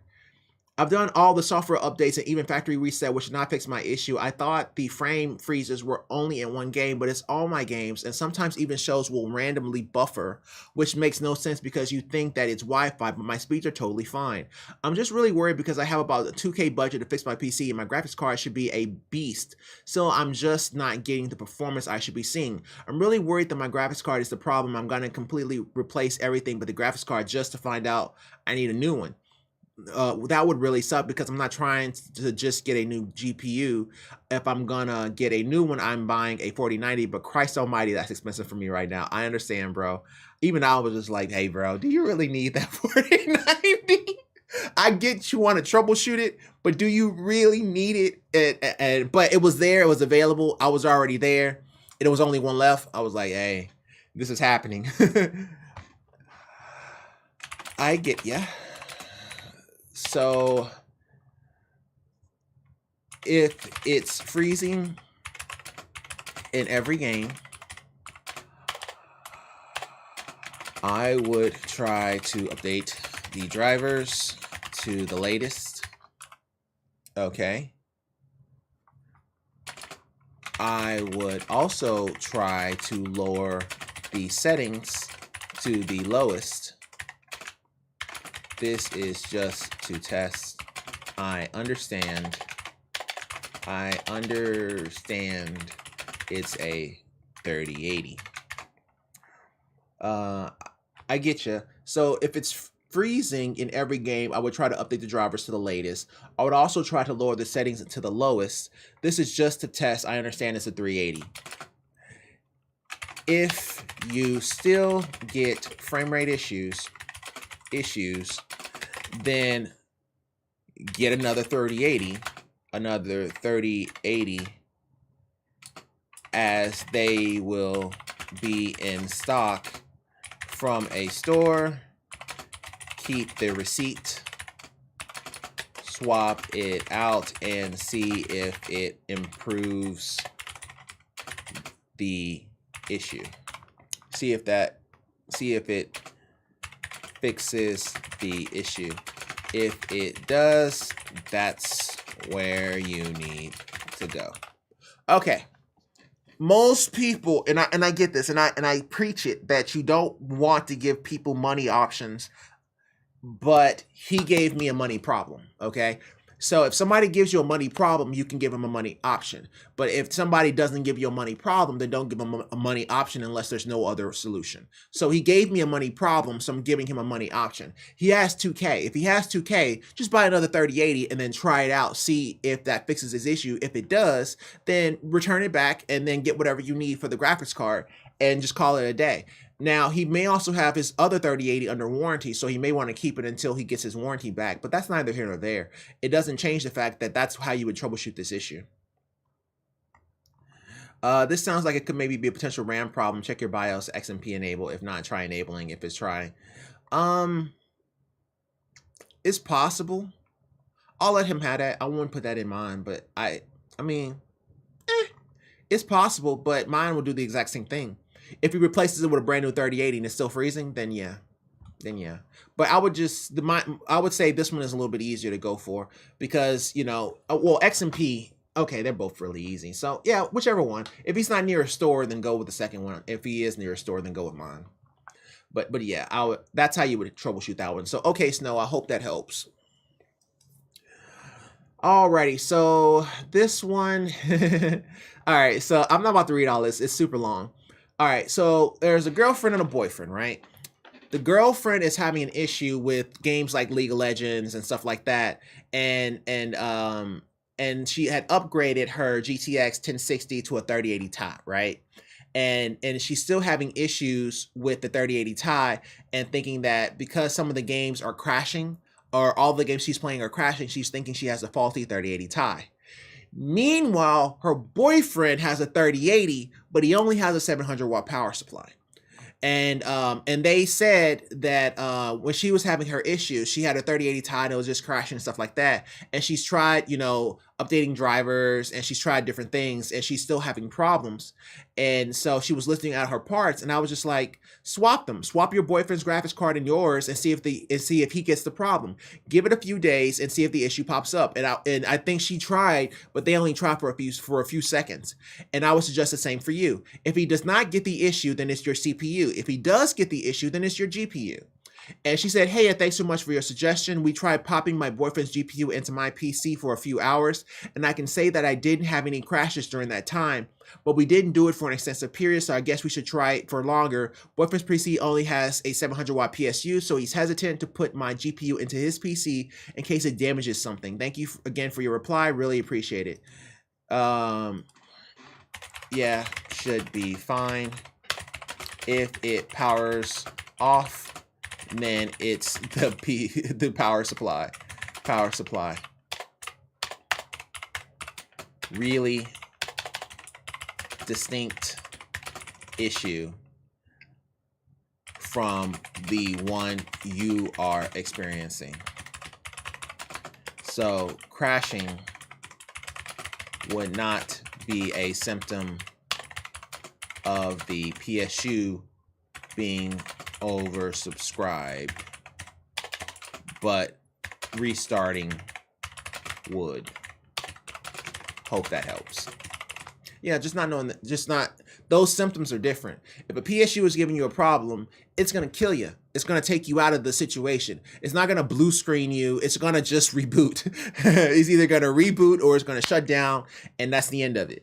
But it's not going to do what she's doing, where it's crashing in every game. That's not a power supply. Power supplies don't do that kind of stuff. So the two issues are totally separate. If it reboots, then okay, yeah, I'm oversubscribing my PSU, but it's enough for you to test it, so it can run for at least a day or two while you try to figure out exactly what's going on. So yeah, it should be fine. It should be fine for 2 days, that's for sure. Just play Valorant or something, or Fortnite. Fortnite will work. Just play Fortnite. And she said she had this issue and she had the crashing at Fortnite. So, and she's not having the problem now. So I'll just give it another 2 days and see what happens. Alrighty, Kitsune. I hope that helps you and your bro friend there. Alrighty. I like the name. Space Monkey Mafia 42 writes, Samsung Q2U USB microphone no longer recognized on my Windows 10 Surface Pro 3. I also have a Surface Pro 3. Okay, I have problems. I get that. I've had a lot of gear over my life.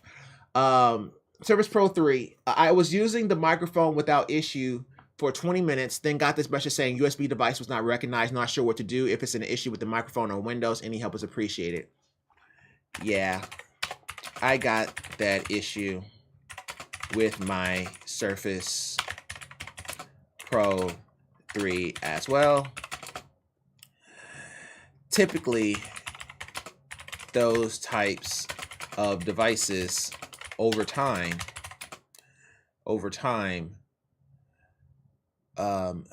supposed to say this? Over time, can have a degradation of power pushed to the USB ports. But Surface Pro 3 has more than one USB port. Or does it only have one? No, I think that model only had one.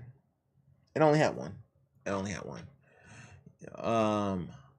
I would try a powered USB hub and then plug it into the hub to see if that resolves the issue.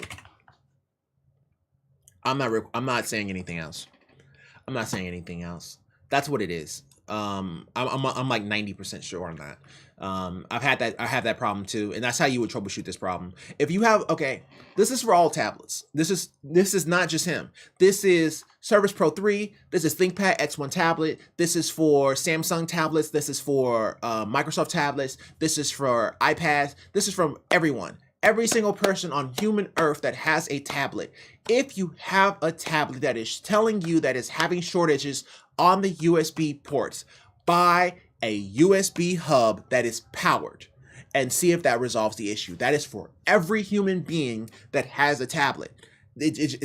Trust me, it just happens. It happens and it will start to short and will start to degrade over time. If that's the case, that's exactly what you do. Now, some more than others, right? I would say Apple is probably at the bottom of that list, whereas Microsoft is at the top of that list. But this happens for everyone. It happens literally for everyone. I guarantee you, if you look at like all the Surfaces or ThinkPads or Samsung tablets, all of that, if you look at the number one reason why they have RMAs, it's because of shortages of USB. I will put money on the table and bet someone that, because that's typically what happens with the USB ports. They just short, man. It's happened with me on every single device I've had that was a tablet over time. Now, it's taken years to get to that point, but that's usually what happens. So, Space Monkey Mafia, man, I hope that helps. I'm pretty sure that's the issue, though. I'm pretty confident on that. Confident enough to say that and just leave it alone. And not think about it in a shower somewhere. Alrighty, so this is, what time is it? Did we go? It can't be only 6 minutes since or maybe it was. Okay, cool. I think we finished at 8:30 and then we started at 9. So yeah. I think we're okay. But we're getting close to the end there, aren't we? Aren't we getting close to the end? We're getting pretty close. I may have to find some more. Did we really just burn through all those? Into building a new PC because my PC keeps freezing. 3080 Ti faulty. Don't tell me I just went through 16 cases that quickly. 1, 2, 3, 4, 5, 6, 7, 8, 9, 10, 11, 12, 13, 14. Holy crap, we're going fast. Okay, that is way faster than normal. I even gave myself some extra ones just in case, and we still burned through it. Okay, well here, let me refresh. So I'm looking for anything with 0 comments, and that's not. Ooh, yeah, I'll do that. Doesn't really matter the topic. It doesn't matter at all. My range is like crazy high for some reason. I don't know why. It just sort of worked out that way. All right, cool. So that's good. All right, so where were we? Oh, that's a good one. We're here. Hi Roblox. I want to learn how to play Roblox, but I don't know how to play. and I don't want to be that person that starts learning how to play and gets destroyed. So I do want to learn though. I heard it's pretty sweet. So next one, did we already do Toasty AE? I feel like we haven't because he's talking about Tarkov and crazy stuff. Did we do this one? Samsung QTU, microphone no longer recognized. Yeah. Okay, we just did this one. Okay, cool. So this is from Toasty AE. AE. I used to play a character called an agility elf, and that's what AE stood for back in my day, but that was a game that no one's heard of. But Toasty AE writes, upgrading CPU and RAM for Escape from Tarkov. I saw this, I saw the titles, I don't read these because I like doing things off the jump. Like when I play video games, I like thinking up things off the jump. It's like reactionary acting. I like that better than me knowing things, but I read the titles because I shuffle them in so that, I may have something that's a reply or something like that, and I don't want to just do like 8 replies back to back. So I everything gets shuffled. So I don't really know what they're going to ask. I just know the titles. And I looked up Escape from Tarkov because I had no idea what it was, but it's it's a shooter that's not really out yet, but it's in closed beta, or their closed beta just ended. So basically just think of a shooter. Currently, I have an AMD Ryzen 7 2700X 8-core. That's a really good processor. A Corsair Hair 7 Hero. That's excellent. 16 gigs of DDR4, 1 terabyte SSD, NVIDIA GeForce 1080 Ti Turbo. We all like 1080 Ti's here. Over here, we love some 1080 Ti's. Was wanting to increase my performance for Escape from Tarkov. From what I can tell, it looks like my RAM gets around 80% utilization while running the game. GPU RAM or CPU RAM? I'm guessing he means CPU RAM. I was going to upgrade to Corsair Vengeance Pro 32 gigs, 36 megahertz DDR4. I was wondering if I should also upgrade the CPU and maybe install an M.2 SSD, or would it not be worth it? When it comes to video games,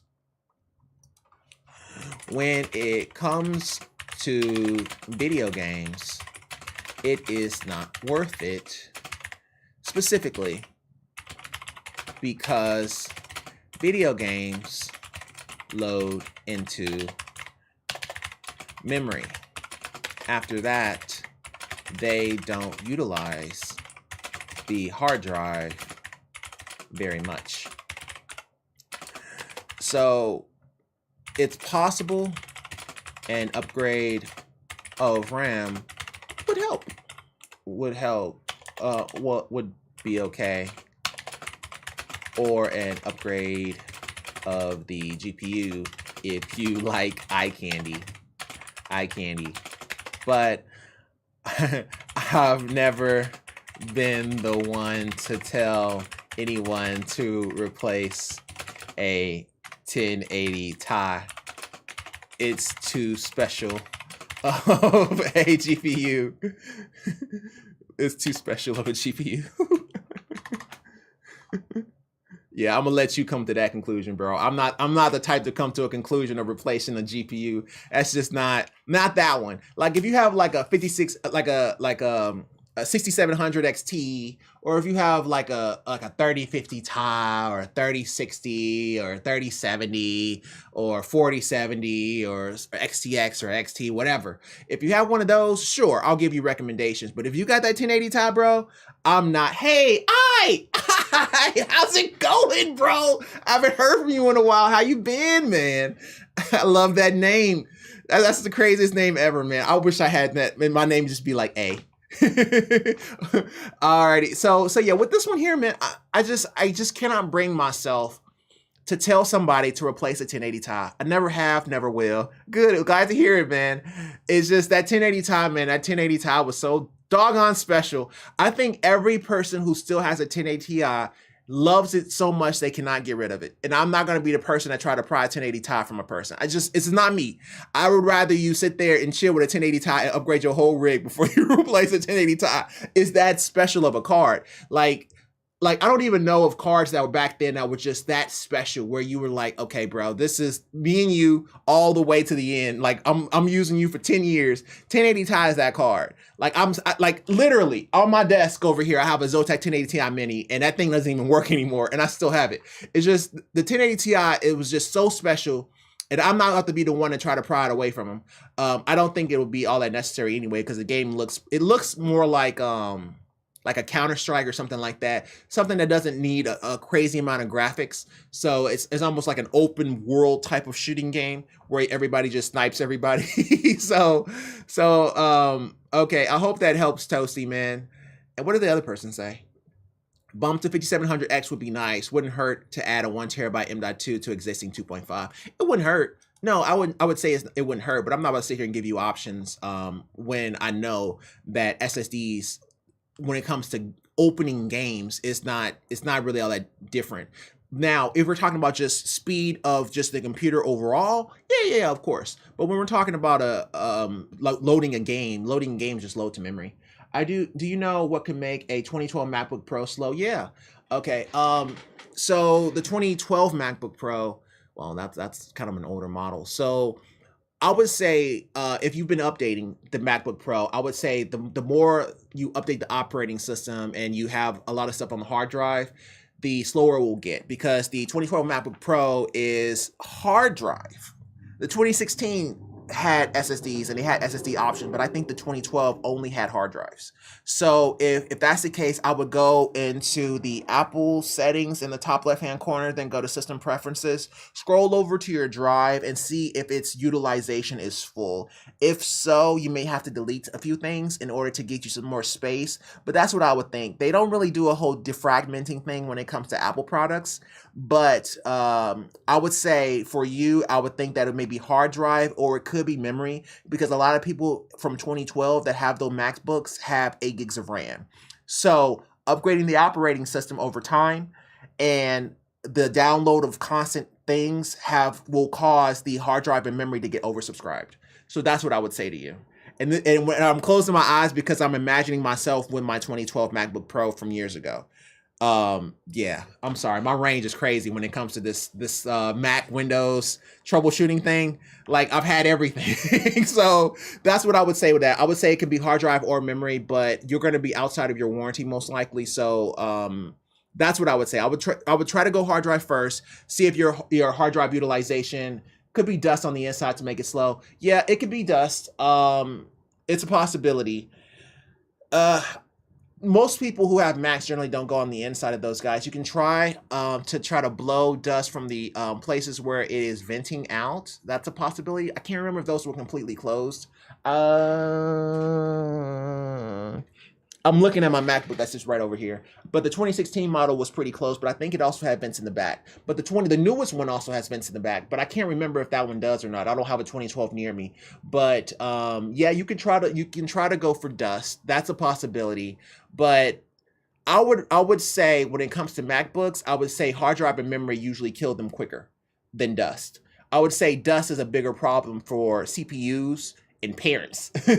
Parents, grandparents, CPUs, things that be on the floor, things of that nature. The reason why I don't go dust immediately on laptops because most people don't have laptops on the floor. They usually have them on their lap or on tables and stuff like that. So it doesn't have a chance to gather as much dust as a desktop does that typically stands on the floor. Or if it's on the floor or it's below your desk, stuff like that, places where it can build up a lot of dust and dander, that's usually where you're going to have the biggest problem with desktops. But laptops are usually going to be on your lap or on your bed, stuff like that, things that you normally would not see dander on.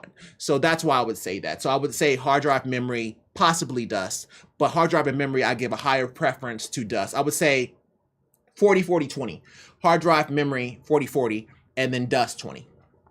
So I would go that route. So hope that helps. And Hosty AE, I hope that helps with you too. Did I reply to this? Yeah, I replied. Yeah, I'm not about to make that man reply to get rid of his 1080 Ti. Where are we at? 848? Maybe running out of. We'll grab a few more.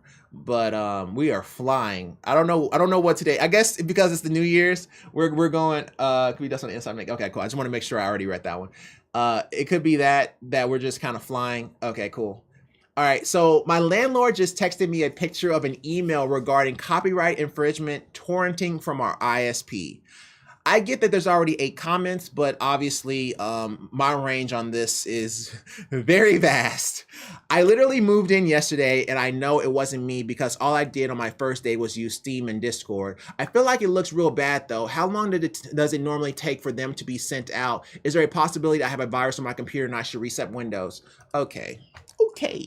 All right, I'll explain it to everybody and then I'll explain it to him. Okay, so when it comes to them receiving information from saying that you have been torrenting from an internet service provider, so it looks like the place where he moved in, the landlord allows everybody to use the same internet, okay, which means that he has a router somewhere that has a single public IP address. What internet service providers do is they can look at the timestamps of when you had that particular IP before it got released to the pool. But typically, if it's residential, which this one most likely is, his ISP doesn't change often, because it usually keeps the exact same IP. So what they do is they look at the timestamp and say, okay, you had this ISP from this time, or this IP address from this time to this time. And because of that, we know that there was torrenting happening because that's when we saw the issue, right? So they'll send you a cease and desist letter. I'll get to you in 1 second. So they'll send you a cease and desist letter saying that, hey, we saw you torrenting and we got your information, but they cannot know who did it because they cannot see a private IP address behind your router, okay? Because everybody in your network, your local network, could be at fault here. And basically everybody on the local network has a private IP address that gets translated into one public IP address. The internet service provider only sees one public IP address, so they send him a cease and desist letter. There's no way he can know it was you. Now, is it possible that his router can also show the timestamps of when people had particular IP addresses? That is possible. Is it also possible that he gave you a different subnet than everybody else?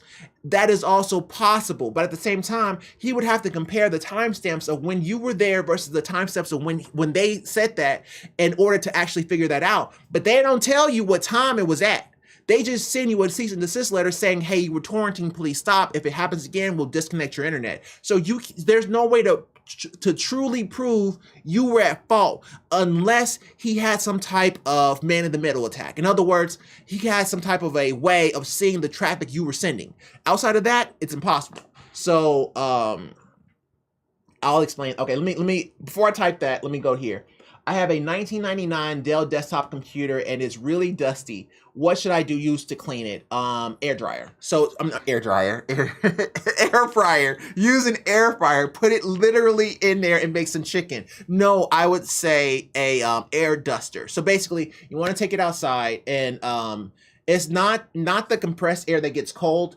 It's the they have like a blower, like a duster, and you can use that guy instead. Now you can use the compressed air, but for the love of God, do not shake it. Okay, that is an option, but just don't shake it. But they have blowers, like duster blowers, that you can use as well. But if we're more budget conscious, then yeah, you can use the compressed air, but it's just that whenever you can use the compressed air, do not shake the tank because it'll be too cold. And I don't want you to create any type of issues. Generally it doesn't, but I'm just trying to, because it's kind of old, because you said 1995 Dell desktop, anything can set that guy off. So that's the reason why I'm saying it this way. I would say a air blower, okay, that is just blowing air on it just to blow it out, or compressed air, but do not shake the can. Either way, I would go with those two, because you can't do too much here because you don't want to risk it having a problem. So that's what I would do on those older desktops to clean them out. I hope that helps. And for him, let's go ahead and tell him this. So what ISPs do is send a cease and desist. How do you spell that? Cease. I'm not even gonna try. Letter to cease torrenting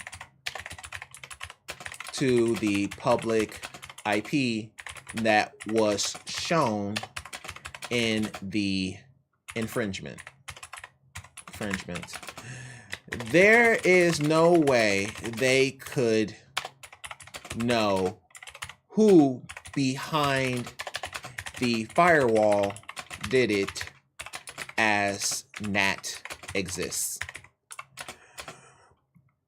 Also, there is no way he could know you were the culprit unless he was man in the middling your traffic, or or you're the only resident and he knows it's not him. Not him, LOL. It's possible you could have malware that is torrenting. I would say to install Malwarebytes. Malwarebytes is one word, which is free. Which is free, and run a scan of your drive to be safe. There you go. That's how you answer that question. So, okay, I'm sorry. He doesn't know what those are. MITM is man in the middle. Middle. Man in the middle is, okay, let me explain this. See if the easiest way to explain this. Man in the middle is, okay, so when you try to go to a website, right? Consider yourself the client and consider the website the server. The server has a certificate, the client has a certificate. Man in the middle, what it's doing is it is sniffing the traffic, and typically in order to actually complete a true man in the middle, it will have to have either a certificate of the client or a certificate of the server. If it has a certificate of the client, then it can present itself as the client to complete the connection. So it will present itself as the client, get that information, and pass it on to the client. That's a true man in the middle. That means that the client trusts the man in the middle attacker, and so it's sending that information. You do that in order to sniff traffic, and everybody trusts each other because they all belong to the same domain.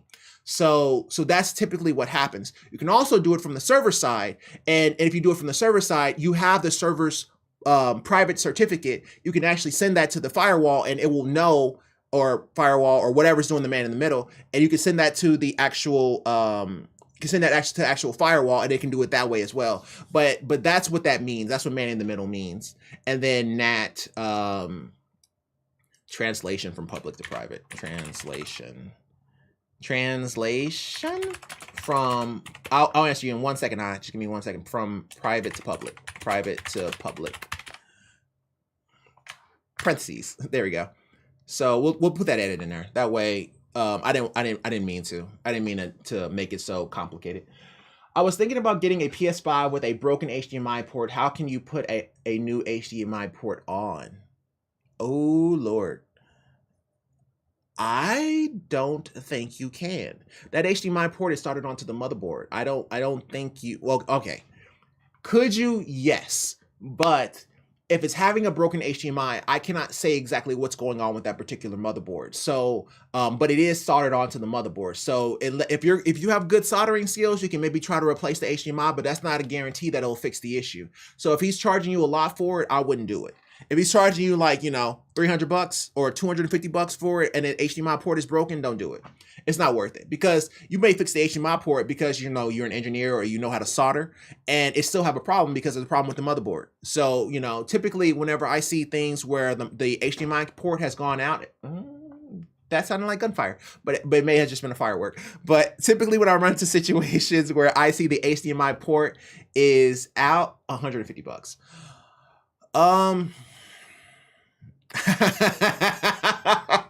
I'll say what I was thinking. I was thinking to myself, I've done worse things for $150. That's exactly what I was thinking in my head. The moment you said that, I was like, well, I've done worse things for $150. So I would leave it at that. I would say this. I would say, if you know how to solder, I would try it. Because, you might get a good PS5 out of it for $150. you know, it really kind of just depends on where you at. I mean, but if you know, if you could afford a PS5, I would just say, you know, you might want to just go for the PS5. But you know, I wouldn't be upset about you. I wouldn't be mad and be like, oh, what were you thinking? I wouldn't feel that way about it, because I mean, $150 to try it. If it works, you make what, 300? So you know, I'm not about to knock a man's hustle. I mean, that's a smooth 300 increase if you can fix it. You know, you may, because I mean, what is an HDMI input? You know, you replace it, or maybe it's loose, or maybe it just needs to be resoldered, and you know, you fix it, and hey, you got a brand new PS5 there that you can actually just sell and make a good penny from it. So I mean, hey, you know, there's enough upside to do that. I mean, this is like talking about real estate with people, and they'd be like, oh, hey, got this house, I bought it, you know, at list price, and then I fixed it up, but now it's worth X amount, and it's just like, hey, you think I should go ahead and sell it? It's like, you know, it really kind of just depends. If it's a smooth quarter that you're making off of that, in this case it is, hey, who am I to tell you no? I would say go for it. If you are very, very comfortable with soldering, and I'm not that good. What did these people say? Okay, more than likely it was due to something from the previous tenant. It takes at least a couple of days. Oh, I should probably said that. He's right. It does take a while before it gets to you. This is obviously not your fault. There's no way they could get it out that quick. I should add, unless it's specifically in your name for an account you hold, you should totally disregard it. No, I would say not to totally disregard it. Okay, this is fun. We'll go down and see what their options are. I would say not to totally disregard it, because if the internet is from the internet service, the landlord, then the landlord has the right to say, hey, if you're the only tenant here and there's no other tenants but me and you, and I know I didn't do it, and I know that nobody else in my network did it, then he can force that upon you. Now, I don't know if that's legal grounds to evict. That depends on where you are, but you don't want to disregard it, because if he's saying that there's something, he can't truly prove it though. So it can't be proven in court, but he might be able to use it to try to push you out the door. But because you're a new tenant, I doubt he's going to do that. He probably wants the rent.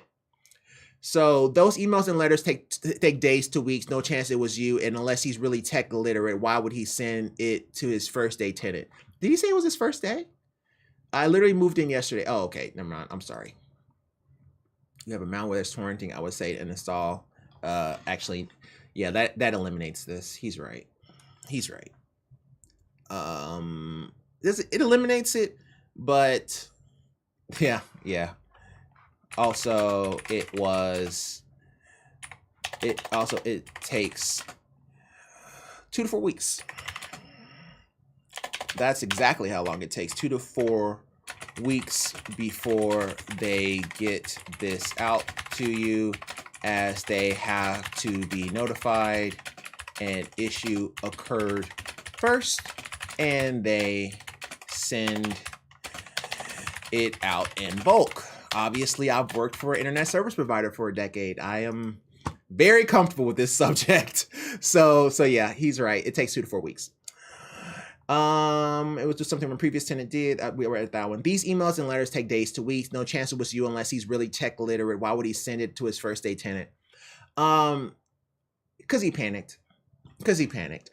Like when you get those letters, man, and you got to put yourself in the shoes of a landlord. If a landlord gets a letter saying that, hey, you're torrenting, and because of that he may lose access to his internet, he's panicking. Okay, so he can bring that. Yeah, I built some game console with a lot of soldering. Oh, hey, man. Hey, if you know, make it do what it do, man. Hey, I'll do that for a smooth 300 if you know how to solder, because that's a hell of a skill. That is a hell of a skill to have.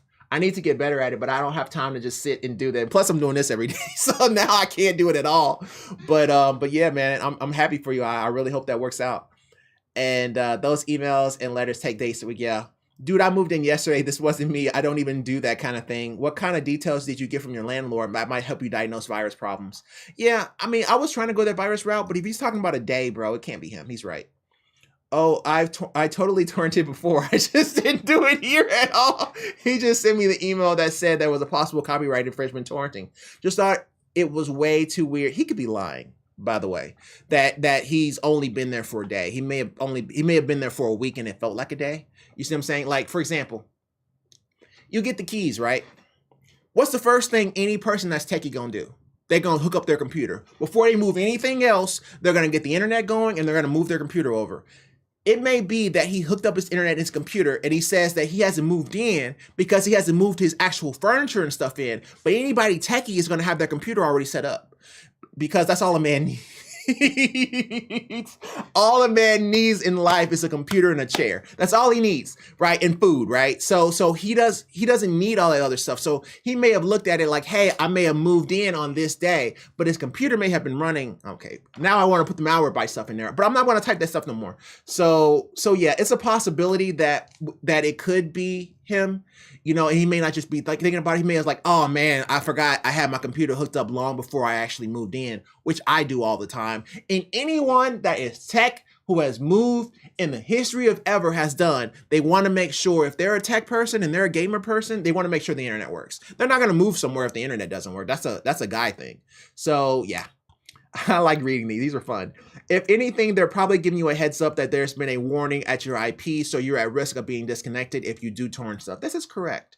And there is a warning, but they can take legal matters, but it usually takes either 3 to 4 before they take legal matters. And typically they don't do that too often, not these days. You're more than likely to notice it on your connection if it was your computer. No, you wouldn't. Just change passwords on the router in case someone is hooking up to yours to run torrents. Oh, he's talking about his computer. Okay, I thought he was talking about the landlord. So yeah, that's true. You're more than likely to notice it on your connection if it was your computer too. Yes, okay. Here's how it would manifest itself. If you go to command prompt and you do ipconfig, what you'll notice is if you do ipconfig /all, what you'll notice is instead of you having your typical IPv4 DNS, you would have an IPv4 and you'd have an IPv6. And typically most internet service providers do not dual stack is what it's called. It's called dual stack when you have IPv4 and IPv6. Most of them don't dual stack. And so you'll have IPv4 DNS addresses that come from your internet service provider that are correct and that's theirs. And then you'll also have some IPv6 down there. That's like 26 something or whatever, 2602 : blah, blah, blah, blah, blah. And if you see those IPv6s, that's a quick tell that you may be torrenting or somebody is sending your information somewhere else. So you have to be very careful about that. But that's one of the ways it can manifest itself. That's what I noticed when I started seeing these little torrenting issues back in the day. So that's one of the quick things that you can do. Now, of course, that can also mean other things, but that is one of the things that you can notice. So always look at your ipconfig /all to make sure you don't have any IPv6 DNSs. Now, it's possible that some internet service providers have moved to IPv6 DNS in the 10 years that I've had this issue. Like it's been 10 years since I've done this. So that's a possibility, but I mean, it's still pretty unlikely. Most people just have regular DNS. They just regular IPv4 DNS. Nobody has IPv6 these days. So that was fun. This has already been said by a few folks, but as someone who's actually sent these out for an ISP, it takes multiple days, if not weeks, to get one of these. He's absolutely right. LOL, I didn't know these letters were still being sent. It's been years since I haven't torrent. Exactly, it was a decade for me too. Most torrent sites were taken down a while back. If you happen to know a torrent site, please kindly share it with me so I can make sure I won't use it by mistake. Oh, I thought you were going to say on purpose. Make sure I didn't. Okay, it was definitely not you since that would take a month or more to get flagged. But just in case it was you by mistake, get a VPN and problem solved. No. And no,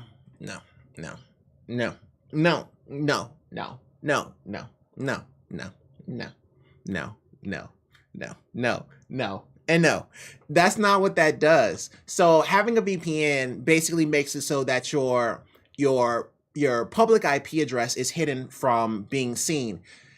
He is behind his landlord's router. He doesn't have a public IP address. He has a private IP address. He doesn't have a public IP address to VPN and set that up too. So there's no point. So any of his VPN that he does is going to be application-based VPN with his public IP address, which happens to be the landlord's public IP address. So no, not in this case. You can't VPN that. We found more information that's interesting just from this alone and just reading these comments than we did from the issue itself. Like, these are fun. like just explaining these issues. So yeah, you know, it can't, in this particular situation, if the landlord sent that to him, then that means that the landlord has the same public IP address as he does. Therefore, you can't VPN that. It won't do you any good. You get application VPN, which means that you can TeamViewer, you can AnyConnect, any type of application-based VPN. You can do any of those. That's fine. Or if you're talking about NordVPN, but that's also an application-based VPN, right? So basically, it's just creating a VPN tunnel based on the application and creating a tunnel that way. And even then, it wouldn't matter because you're still coming from the same public IP address and nothing's changing here. So yeah, and they will still see it. So that wouldn't work for him. Now, if he had his own internet and his own internet service provider, then yes, that would be something that you can do. But here's at the same time, his landlord wouldn't be sending him a cease and desist letter because, you know, how would he know? He wouldn't have gotten it. He doesn't have your internet is in your name. It's not in his name. So yeah, that's the thing there. So that was probably the most fun issue ever. Me talking about that. That was fun. All right, well, that was 908. Okay, cool. So taking a break here. We only have like 2. Let me add a couple more. I scroll down through all subjects. I don't even read. I just look at the comments to make sure that I don't do something that RMX. I don't even know what that is, but I'll figure it out. We'll figure it out later. All right, cool. In a PC build, that sounds like fun. Oh, they're all in the front. That's why I never saw them. Okay. We'll finish the 2 in the back and then we'll come back to the front. Okay, that explains it. All right, so let's do some High on Life. Why not? We'll just actually, you know what? Let's do COD. I want to get better at playing character. Well, COD doesn't have any characters, so you can't really play COD and expect to actually. Okay, we'll do Overwatch then. We'll do Overwatch. I wanted to do one where you can actually have characters, you can actually, you know, impersonate voices, but you can't really on COD because nobody has a voice. Everybody just shoot spot is somebody and you die in like 1 second. So it's kind of hard to pick up a voice and you know, be entertaining and all that kind of stuff when you're playing Call of Duty. Overwatch, not so much. Overwatch, you might be able to. I just got to stop making it so that I get too focused into the game and I get out of talking and being entertaining. Like I still want that, but it's a little difficult with Overwatch because, you know, they start getting into you, or you'll be playing other healers or people you don't normally play. And it's like, okay, let me switch to my main so I can just win this game real quick and show these people that I'm not terrible at this game. All right, cool. So we'll do it this way and we'll do it this way. Should I do competitive? Do I have time to do a competitive? 909? Yeah, we have time. We can do a competitive. Why not? Oh, I'm a really good tank. We'll do tank. 1 minute? People aren't even playing this no more. I don't want to be the reason why people go down. Why not? Why not? Why not? Why not? We'll play 1 round and see what happens. This is probably gonna go real bad, but I'm down if you guys are down. So let's try. Oh, hey. So I writes, what's the best place to buy broken devices? Craigslist. I say Craigslist probably. I would say Craigslist over eBay because eBay has returns and you don't really know what you're going to get. Well, Craigslist, you can at least see it in person. I always try to meet up at some place that's public like Walmart or a police station. But Craigslist is probably one of the better places, or yard sales, stuff like that. If you're trying to, now if you're looking for broken computer things, then I would say Craigslist or pawn shops. Because pawn shops, you may be able to find a few things. But here's the thing with pawn shops and computers. They're so behind that it may not be any value in it, right? Because most pawn shops like that I've known, they don't know how to properly assess if a computer is good. They just look at it. They may notice between USB 2 versus USB 3, you know, because it's black versus blue, stuff like that. But they may not be good enough to understand when they have a really good processor or a really good motherboard, stuff like that, because they're not taking the computer apart to see what it has and all that kind of stuff. They just want to make sure it works. So I would say either eBay, I'm sorry, not eBay, but either a pawn shop or Craigslist. All right. So Hog is supposed to be like one of the better characters right now, but I don't want to be the one to find out that he's not as good. So we'll just go with Zarya. And, well, depending on what my DPS does. If my DPS... Okay, Junker, he's all right as a bubble target. Okay, Mercy's really good as a bubble target. And now I can go Hog because now I have Kisuni or whatever her name is. So we'll see. Oh, okay, Bastion, that works. Okay, so Bastion, I'll keep Zar. Zar is pretty stable because she's not bad against any tank except for the lightning chick, the new chick, but she's not really bad against her either. So it makes it work pretty well with certain comps. But we got all kinds of debuffs, so this should be pretty good. All right, let me actually try and not make everybody lose because of me. All right, give me some. Come on. Oh, it's Diva. Oh, it's even better. This is getting pretty good. Come on, Diva, fire. Was that a?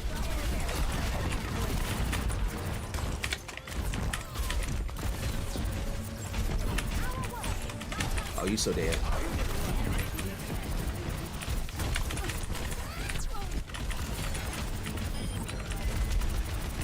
Give me that. Give me that. Come back. No. Y'all better win that fight. Yeah, you better run. With no energy. With no energy. Come on, come back. I don't like having no energy. You probably gonna switch out that Diva. Yeah, you did. Yeah, you did. You knew that was bad. I may have to switch off the Zar too. That he did that. No, I don't have to. I'll just eat his turret. Oh, he's want to play that route? Okay, fine.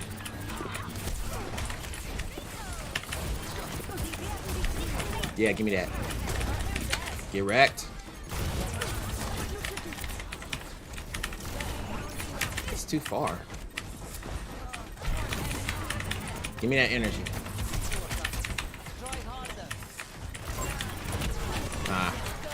Good looking out. Good looking out. What are you gonna do with that? Oh, you are so about to die. I know that was trash. I know that was trash. It was trash. But yeah, I'm sorry, Mercy. That's my fault. I pushed too hard on that. I'm at 70%. I'll keep it. I'll keep it. Because he got tired and we got ults. We might be able to combo this if I can get some energy. That was stupid. That was stupid and a waste. Hit me. Hit me. Hit me. Hit me. Hit me. I want you to hit me. Alright, everybody back. Yeah, bro, that's not help.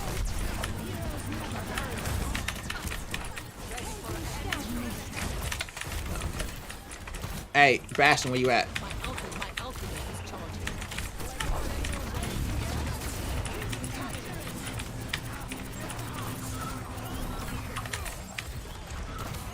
Let that Mercy get close to you and watch what happens.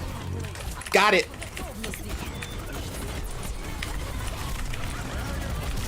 It wrecked. I'll take that. I'll take that. Get it, Bastion. Get it, Bastion. Get it, Bastion. I don't care. I'm sorry. I'm sorry, Junker. I'm sorry. I use it on myself. I should have used it on you. I didn't mean to, bro. I didn't mean to. It's not my fault, okay? I really feel like he's going to stay him. And I'll be better off with Ron. Oh.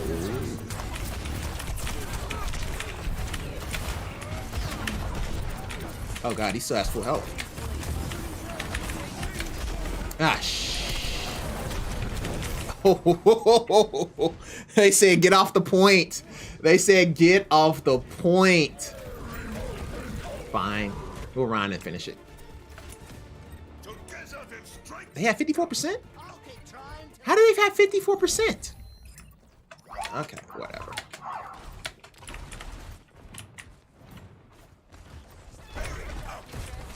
Thought we were just smashing them, but apparently not.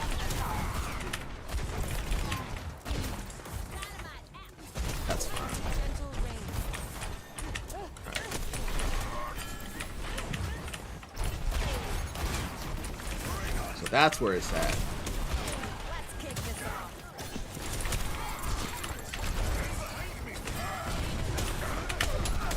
No.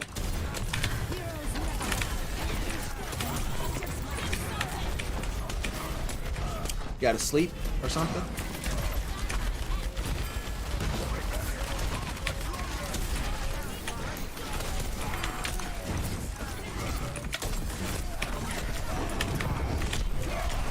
Oh God.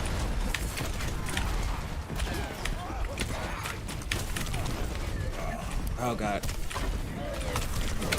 Why does he have so many cores? That Bob and Molten Core versus our no ults? Okay, yeah, I'll do it. Dang it. Yeah, the Molten Core turret, man, that turret was bad. I felt like Ron was a good fight there, though. Zar ate it, but the positioning was so bad, and it's too far. I would rather go Ron. Protect the Bastion, go Ron. I really can give him. I can really give their Sig a run for their money if I was full Ron and stayed Ron. So I think I'll stay that way. You know, it's kind of a hard one. I thought we were winning, but whatever. It happens. It happens. All right, he's gonna stay Sig, obviously. All right, let's do this. Find it. Dumb turret.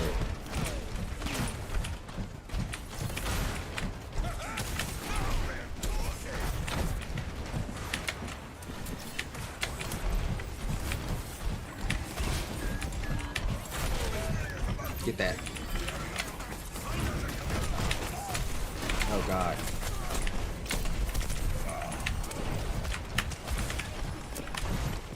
Give me that. Give me that.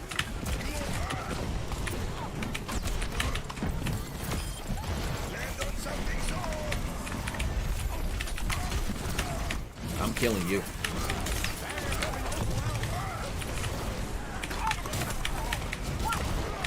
No.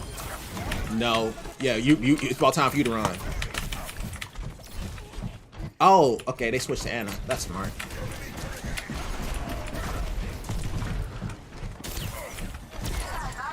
No, no sleep dart. No sleep darts today. I'm sorry, that's not happening. I need to get out this bottom. But I'll defend it. I'll defend it to death. That's fine. I don't want that.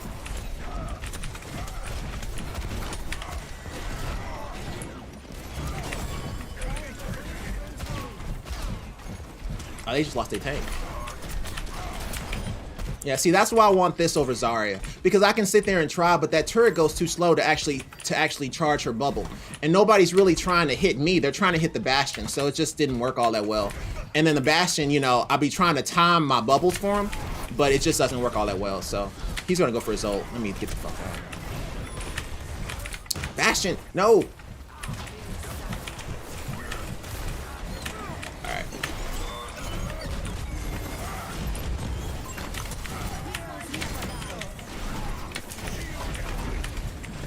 Oh, Moira? No fade? Oh, you dead, girl. Moira, no fade! Moira's my main! You don't think I know where you're going? Oh, I'm taking this. No. No. No. Let me go back to the point. Yeah, their Torb is really good. Oh, we went Torb? No. Yeah, see, that's what I was saying. Like, I knew that if I went Ron, I had a better shot at it. But Zar was better on the Diva. And so, like, whenever I start, I always start with Zar so I can get an idea. Because the only person who can really stop Zar is like a slow moving character. You see what I'm saying? Like, you can do a whole lot with Zar and get a feel for the area. If you go Ron and they go Orisa, it's a wrap. You see what I'm saying? Like, unless you charge her over Cliff, that's pretty much all you can do against her. So I would rather go Zar and then spill it out and then take that energy that's 30% or less and then move it to Ron or whoever else I need to play. So we'll see how this goes. He may switch out on that. He may go monkey, but we'll find out. I'm really good against monkey on Ryan. Oh, thanks. I love it when a Mercy gives you charge for your first 2 fire strikes. What you gonna do about the Bastion? I'm just following the Bastion at this point. Yo, get that Bastion. Thank you. Good looking out.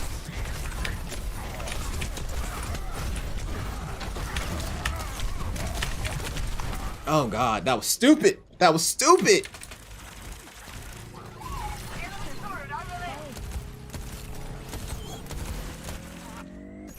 They still got it though, but no help of me. That was just, I saw I saw red and I just kept going, man. You know how it is when you with Ron, man. You see that red, it's like, hey, it's time to fight. Oh God, did he go? Oh no, no.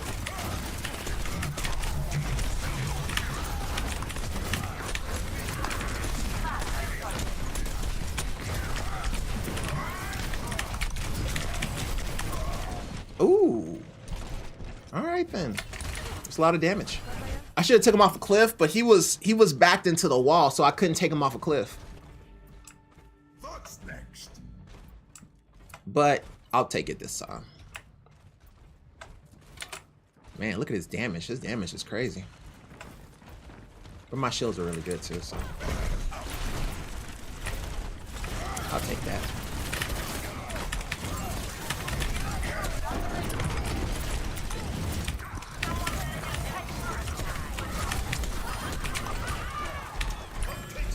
Get off my point. Get off my point. I like this point for Ron because if they go Orisa, he can just take him off the cliff. So it works out really well.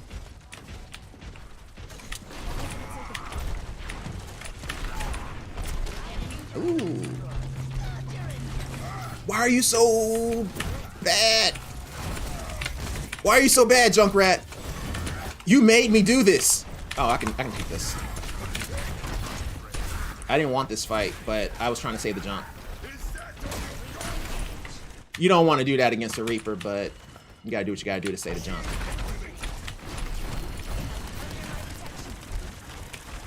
What is he?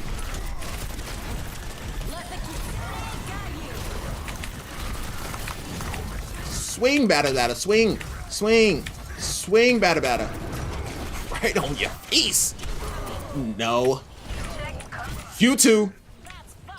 Do you not know how good I am with Ron?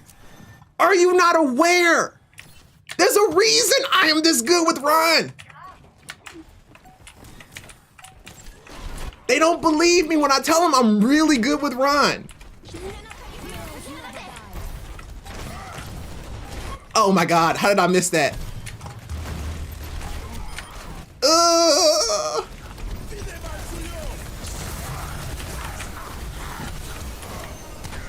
I'll take that.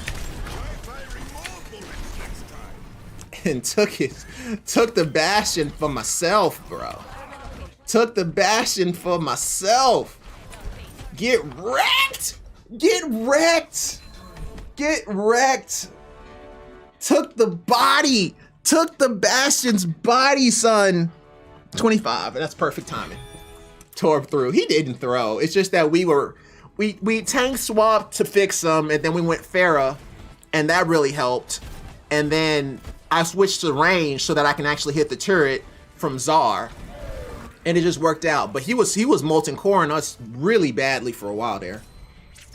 But that's how you do it, baby. That's how you do it. Give it to the healers.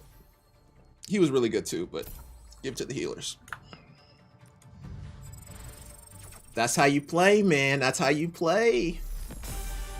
I really need to rank up and get back to whatever I was. I think I was diamond or something, but whatever. That was fun. Okay. Hey, apparently I can talk while I'm playing Overwatch. So that was a really good one. I mean, when we go back and we look at it, right? You know, like going Czar is the safest bet for me. Okay, so in Overwatch 1, I played Czar and Ron. Those are my two favorite characters. And so I would do stuff to force the other character to play Czar or Ron. So like, for example, I would go like Hog, right? So nobody's really good with Hog except for Orisa. And if they go Orisa, I'll stay Hog. But I'll go Hog, but I don't really want to play Hog. I'll only go Hog so I can get them to go Ron. And if they go Ron, then I'll switch to Zar. That's how you kind of force it. But now when it's just like a single tank, I just go Zar, and Zar is the safest pick. And then once you pick Zar, nobody's really a bad matchup, because like for example, if he went Sig, right? If he went Sig first, the Torb would have fed me. Or if most people run Sojourn, the Sojourn will truly feed me. The Sojourn, you can just sit in her bomb thing and use both of your bubbles, and you'll be at 80 energy and kill the whole team. So there's so many things that you can do with Zar that can protect you, even if you're bad against their tank. Whereas if you go Ryan, if they go Orisa, it's a wrap. You see what I'm saying? You can't do anything against Orisa. You know what I'm saying? You can wait for her cooldowns and all that and play that kind of game, but she's just going to whittle you down. So Ron is too hard. He's too hard counter to Orisa to start with him, but it's really good to swap to him and then kind of go Ron after that, especially if they just go Sig. If they go Sig, you go Ron. I mean, it's over. So I like going Ron against Sig. I don't like going Sig against Sig because I'm not a very good Sig player, but I'm an excellent Ron. So that was a fun one. That was a good one to talk about. Cool. So back to work. All right, let's go back to helping people and let's finish it out for today. And wishing everybody a happy new year. We're almost there. So if you guys are with me, I appreciate it. I truly do. Oh, I have 8 karma. Oh, snap. Moving on up in the world. But that's from somebody who's never had karma before, who's never used Reddit until, I don't know, a few weeks ago or a month ago or whenever I started doing this whole thing. Alrighty, I think we were on the last 2, I believe. My landlord, yep, that's where we were. Alrighty, so we'll go with this one here. Did I start this one? No, I didn't. Okay.